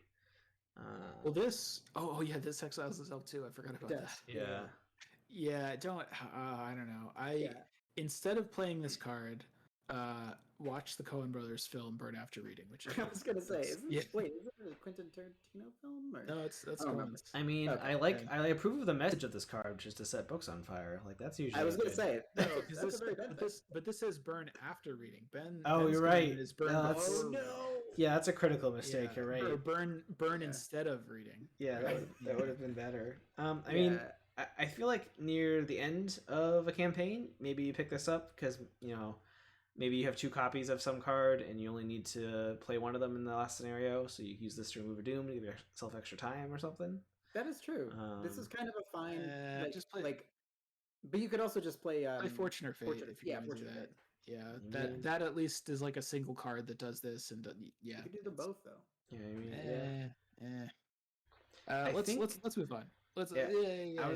I was trying to remember because I think this has been changed from what the result of the council was. I think originally it scaled more, so they decided that was too powerful. But probably. All right, next card. All right, next card. We have a survivor skill card called Strength in Numbers, and it's level 1, and it has 1 wild icon on it. And it says, it's innate and a synergy, and it says Strength in Numbers gains a wild icon for each different class among cards you control. I think we could say the same about this as most of the other synergy cards, which is, there's certain investigators that maybe are going to have a better chance to have a lot of different colored cards than others, most of which are not survivors. I guess Calvin can play a lot of spirit cards, but those are all events. So, there's not a whole lot of assets. Maybe if you have somebody like sharing items around, maybe you'll be able to get more out of it. I don't know. What do you guys think? Yeah, I mean, synergy cards are so hard to evaluate because it's really just like if Bob, then why not? Or if a lot of multicolored accents. Well, for this one though, like compare this to the rogue skill, right? The Savant. Yeah, because it's very easy to get 2 question marks added to this card, right? This is like almost always at least a courage, right? Like because it's always a courage unless you're playing Lola. Well. Oh yeah, because your investigative card counts. Yeah. Okay. So this is it's always a courage. If you have like 1 card that doesn't match your investigator card, which for instance, if you're playing one of the Edge of the Earth Normanoids, is very very likely, right? Sure. Yeah. Like then it's usually 3 icons. Yeah. The problem is like a skill card with 3 question mark icons is like good, but it's the kind of thing that you maybe have like 1 slot in your deck for, or maybe 2. So. Amanda can play it. No, sorry, she can't. She can't. Mandy can play it rather, which she wouldn't. So Mandy can play it, but I think it's easy to ramp up to 2 or 3. Unlike the other synergy cards where it's like, oh, we kind of want to have 4 or 5 to play this. This one's like, 2 or 3, it'd be fine. And maybe in hard mode you want to have a card that commits for 4. It's like Promise of Power. Yeah, I could see like hard mode Min who's playing a couple multicolor cards. I could see playing this. Yeah. Yeah, I mean, maybe when we evaluate the multi-class cards, we'll be like, oh yeah, a lot of people want to use this, and that boosts those synergy cards a little bit. But geez, how are this many survivor cards? But this is not the red entry in the occult whatever it is cycle. The like no, that is the next card. Yes. Sure is. So, let's go to it. Next card is Dauntless Spirit. It is a level 1 skill card. Survivor. It is, again, one of the...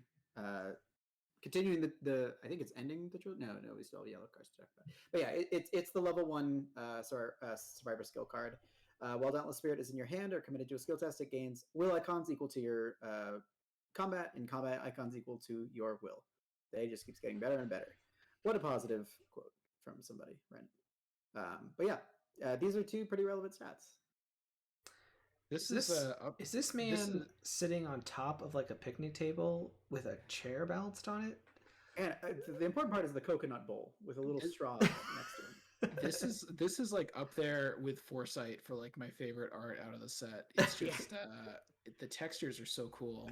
Oh yeah, guys, and the guy's outfit is really cool. Yeah, this is an amazing looking card. You can tell he was on vacation and somebody spilled his bowl of coconut, whatever, and he's very upset about it. Yeah, he's also hiding behind a table. Yeah. This card's okay. Die hard on the beach. And we already have cards that like boost will or combat. I guess not in Survivor. Not in Survivor, yeah. And Survivors do tend to have high willpower. I think most of them have high willpower, so this means it's probably a good boost for your combat. You know, your windy deck that you it's good for Gun Wendy. Yeah. It's also, I mean, I think it would be okay for like William Yorick. It would be okay for Tommy. Silas, like, right?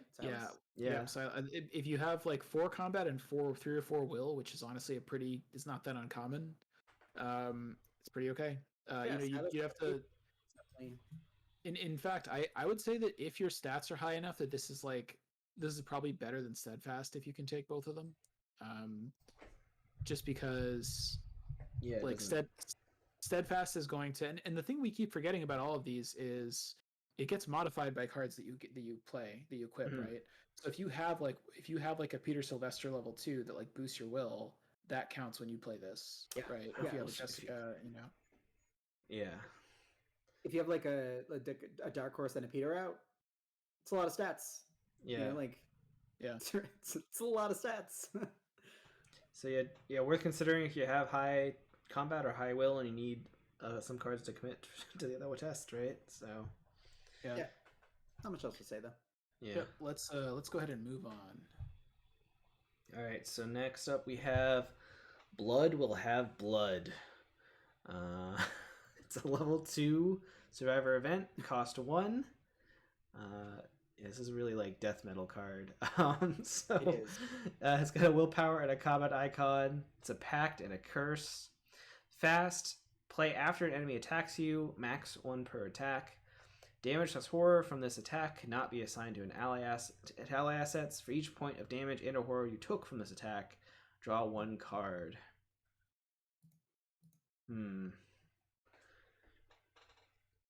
So Daniela?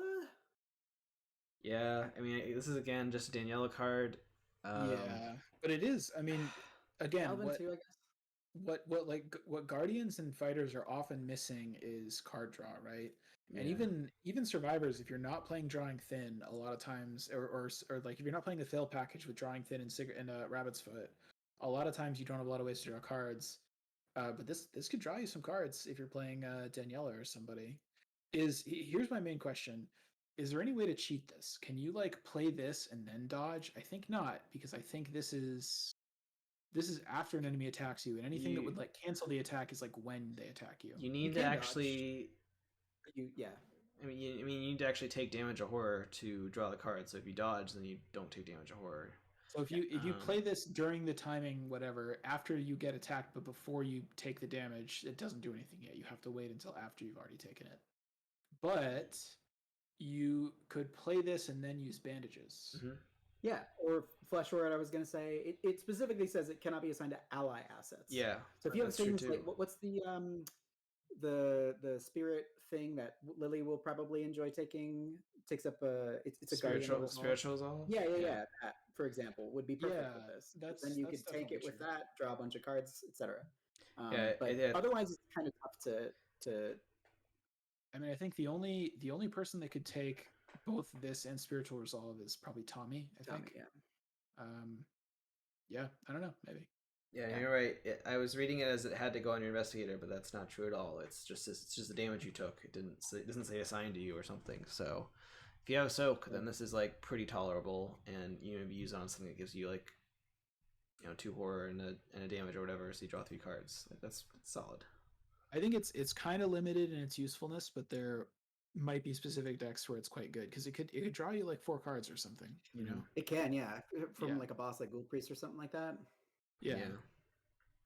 It's also just metal as fuck. So and I'm definitely gonna try this card out. and it's also, unlike a lot of things that trigger off of attacks, it doesn't say doesn't work on AOs, right? So it's like Right, you can right. maybe you can provoke an attack if you're trying to do some kind of weird interaction where you get to draw like 8 cards, and I don't know. It could be neat. The art is let's so badass, and I want that on a playmat. let's move on though. So we have an upgraded fire extinguisher, which is, it's been a while since we've thought about fire extinguisher. Dunwich, right? So so we have fire extinguisher level 3, which is a 2-cost survivor asset with 2 agility icons. It is an item, a tool, and melee. And it says action fight, you get +1 combat and deal +1 damage for this attack. And action discard fire extinguisher, evade, automatically evade all enemies engaged with you. You may exile fire extinguisher instead of discarding it to discard each non-elite evaded by this effect. And it takes up a hand slot. So the differences from the original version are it's level 3 instead of level 1. It gained a 2nd agility icon. It now gives you +1 damage as well as +1 combat for its first ability when you attack. And in addition to that, you can now, instead of exiling it, you can discard it to evade everything. You don't have to do a test. And you can exile it to just discard all non-elite enemies. And still evade the elite enemies. So it's quite a bit stronger. Yeah, I mean, it's conditionless +1 damage. Yeah, sure. it's kind of upside. It's kind of just a straight up great weapon now. Yeah. Like you can just play this in like Silas or William Yorick or Stella or anybody, and it would just be pretty good. This is actually pretty solid. Yeah. I didn't even catch that. It was just a discard to evade, automatically evade everything. Actually, not even non-elite. Well, and if you're William Just Yorick, everything. you can discard this to evade everything, and then just get it back out again when you kill something. Yeah, exactly. Yeah, that's really good. I might change my mind about my Yorick deck. I mean, this seems this just seems very good. Oh man. I mean, it's level 3 survivor, which is like the strong survivor cards. With there's very few that are higher than that. It feels so cool, weird, and perverse, and cool to have your. It's one thing if you like have the fire extinguisher as the thing that you punch with when you don't have a regular weapon out, but for this to just be, oh yeah, my main weapon is this fire extinguisher. That's just cool as heck. Like that's awesome. Yeah. No, this is. I feel like justice for fire extinguisher definitely happened. I'm sure that there are people that were pushing for these kinds of things because, what is it? Flare and fire extinguisher were the 2 ones that came out in Dunwich that were like more combat oriented, and they're just kind of underwhelming. So like the fact that this is just a pretty solid survivor asset for fighting things, dealing with things, is great. It's really great.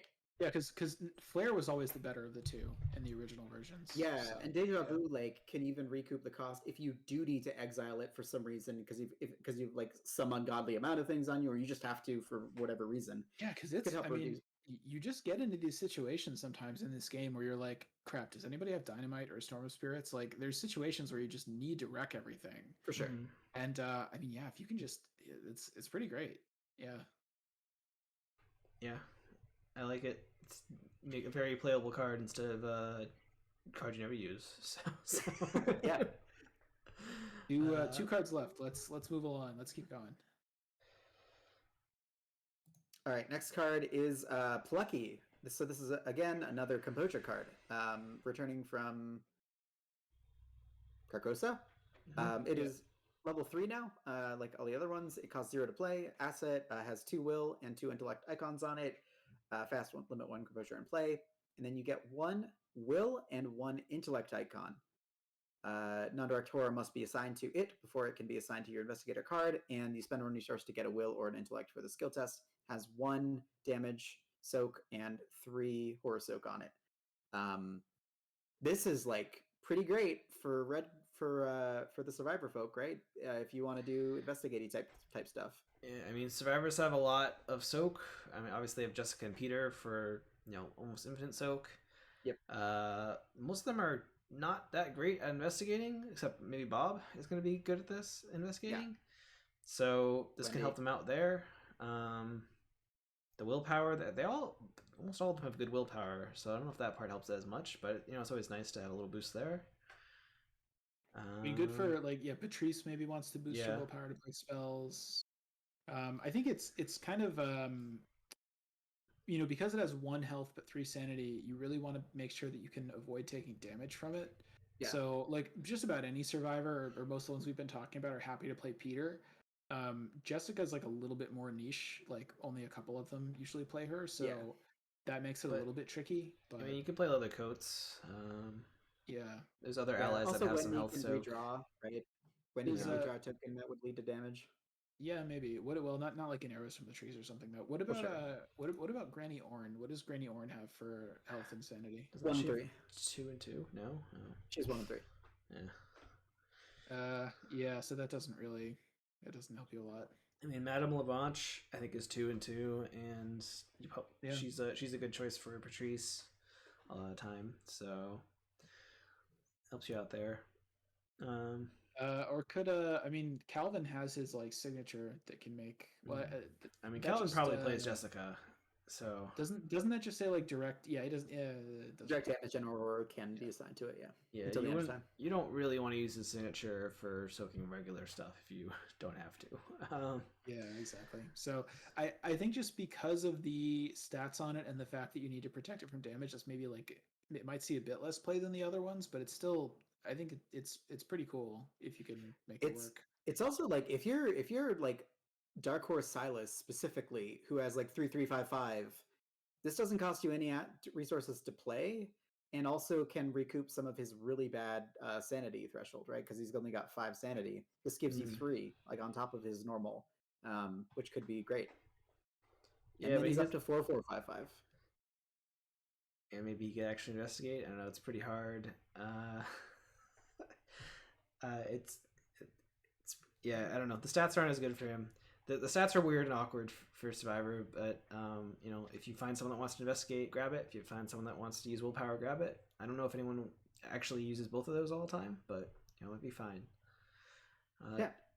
Reason we're always someone in chat asked, yeah, we're always talking about Calvin because every single card Calvin could use, it seems, these days. So that's so if you, I mean, honestly, it's funny because when we talked about the blue cards, there were so many that we were like, yeah, whatever, it's a Calvin card, move along. The red cards, we really haven't seen many Calvin cards, I think, up until maybe this one. So, you know. Yeah. All right. Why don't we let's on to the last card, which might be a Calvin card. Well, it has Calvin in the art. Literally Calvin and some goblin coming through a door on it. Yes, that is a Calvin card. All right. So this is Fend Off. It is a level 3 Survivor event. Cost 2 with 2 agility icons. It is a gambit and a trick. Fast. Play when a non-elite enemy spawns at your location. That enemy attacks you. Then automatically evade that enemy and attach Fend Off to it. Attached enemy cannot ready. Ooh. Is there an article that's supposed to be in front of attached enemy? What? Maybe that's just me. No.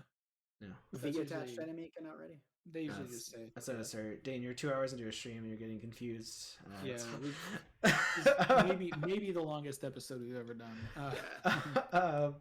So I mean, obviously Daniela card, but I mean this right because she likes it when stuff attacks her. Oh no, you're right. But her ability is with Daniela, like she would want to kill it. I think like this is if you want to get attacked but you don't want to kill it, you want to evade it. But I mean, like this is red handcuffs, and everybody knows handcuffs is good in these situations. I guess like Forgotten Age could be Daniela. Circle and done. Everybody loves carrying. I mean, Forgotten Age, you don't want to get attacked by the stakes. No, because not all of them poison you when they attack. Yeah. Some of them certainly do. Here's why I think this is not that good.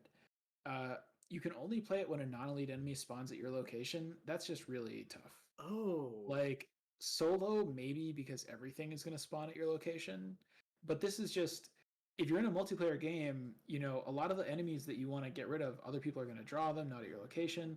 And then on top of that, this costs money. On top of that, it's 3 XP. On top of that, you have to let the enemy attack you. And if it does like 2 and 2 or something, that might be really bad. I think this is just like a little bit for a 2 money 3 XP card. I think it's hard to justify this. The spawns at your location is pretty. That is the worst thing. Yeah, absolutely. I thought that for whatever reason, I just glazed over that fact, and I thought it was just like whenever anything would attack you, you play this, and then just attach it to it.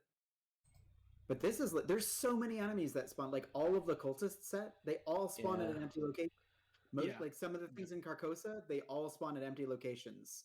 Like there's so many things that you would want to do this to hypothetically that you just can't do it because they spawn at different locations, farthest location away from you, etc. Like, boy, that is rough. That being said, there are a lot of enemies that do spawn just like on top of you in general. And if you're doing something like Circle Undone, where handcuffs is actually a pretty good card, this could actually also be fine on Daniela, because then she has 4 handcuff. she could have 4 things exhausted in her third area. I would rather just play 2 handcuffs and not play this in Daniela, because this is what you're gonna pay 6 XP for 2 of these. That's the reasonable person's logic. Like, but, if this was 0 XP, I would think about playing it. 3. Yeah, it's a little rough. Yeah, I agree. It's a hard sell. If it was something you just had to engage it, so it was like handcuffs, then you could use it after the fact. And even be a little bit better. Even with the mighty Chuck Fergus, first off, I think Lola is like the only, not even Lola.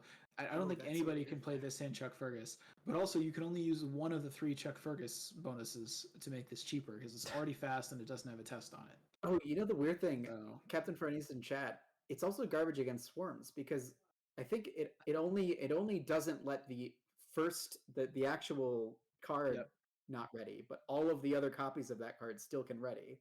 No, they would be stuck. You'd attach it to the. This might be fine against swarms, right? Because I think you would choose the leader of the swarm to attack you, because it wouldn't be the whole swarm; it would just be the leader. Right. And then you evade it, and when you evade the leader, it evades the whole swarm. But only the leader has this card attached to it. So then the entire rest of the swarm can get up, right? No, because they have to stay in the same state for swarms. Oh, okay. Their evaded state is the same, I think.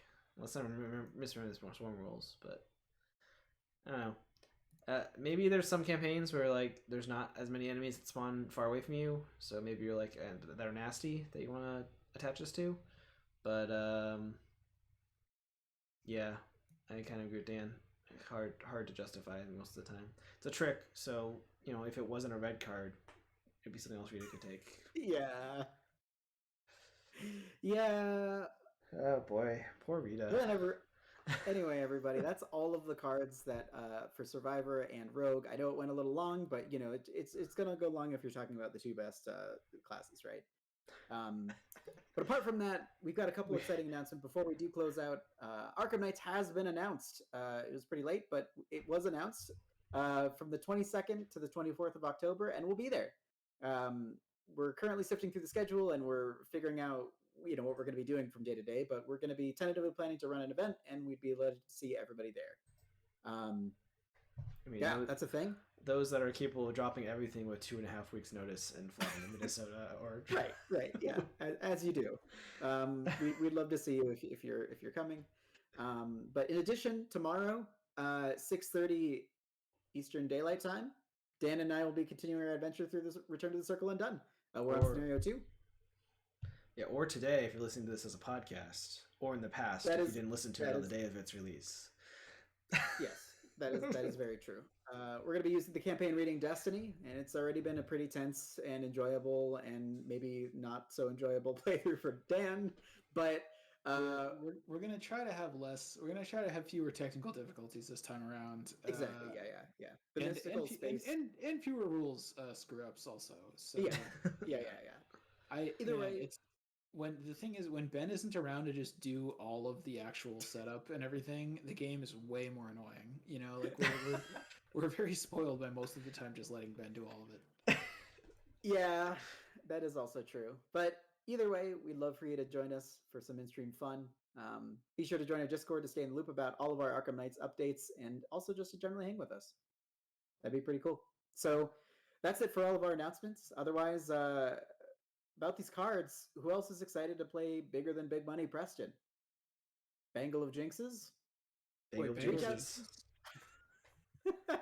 I knew that was going to get caught up. If you go to social.mur.fm, will you find Bangles of Jinxes, Dane, or will you find something else?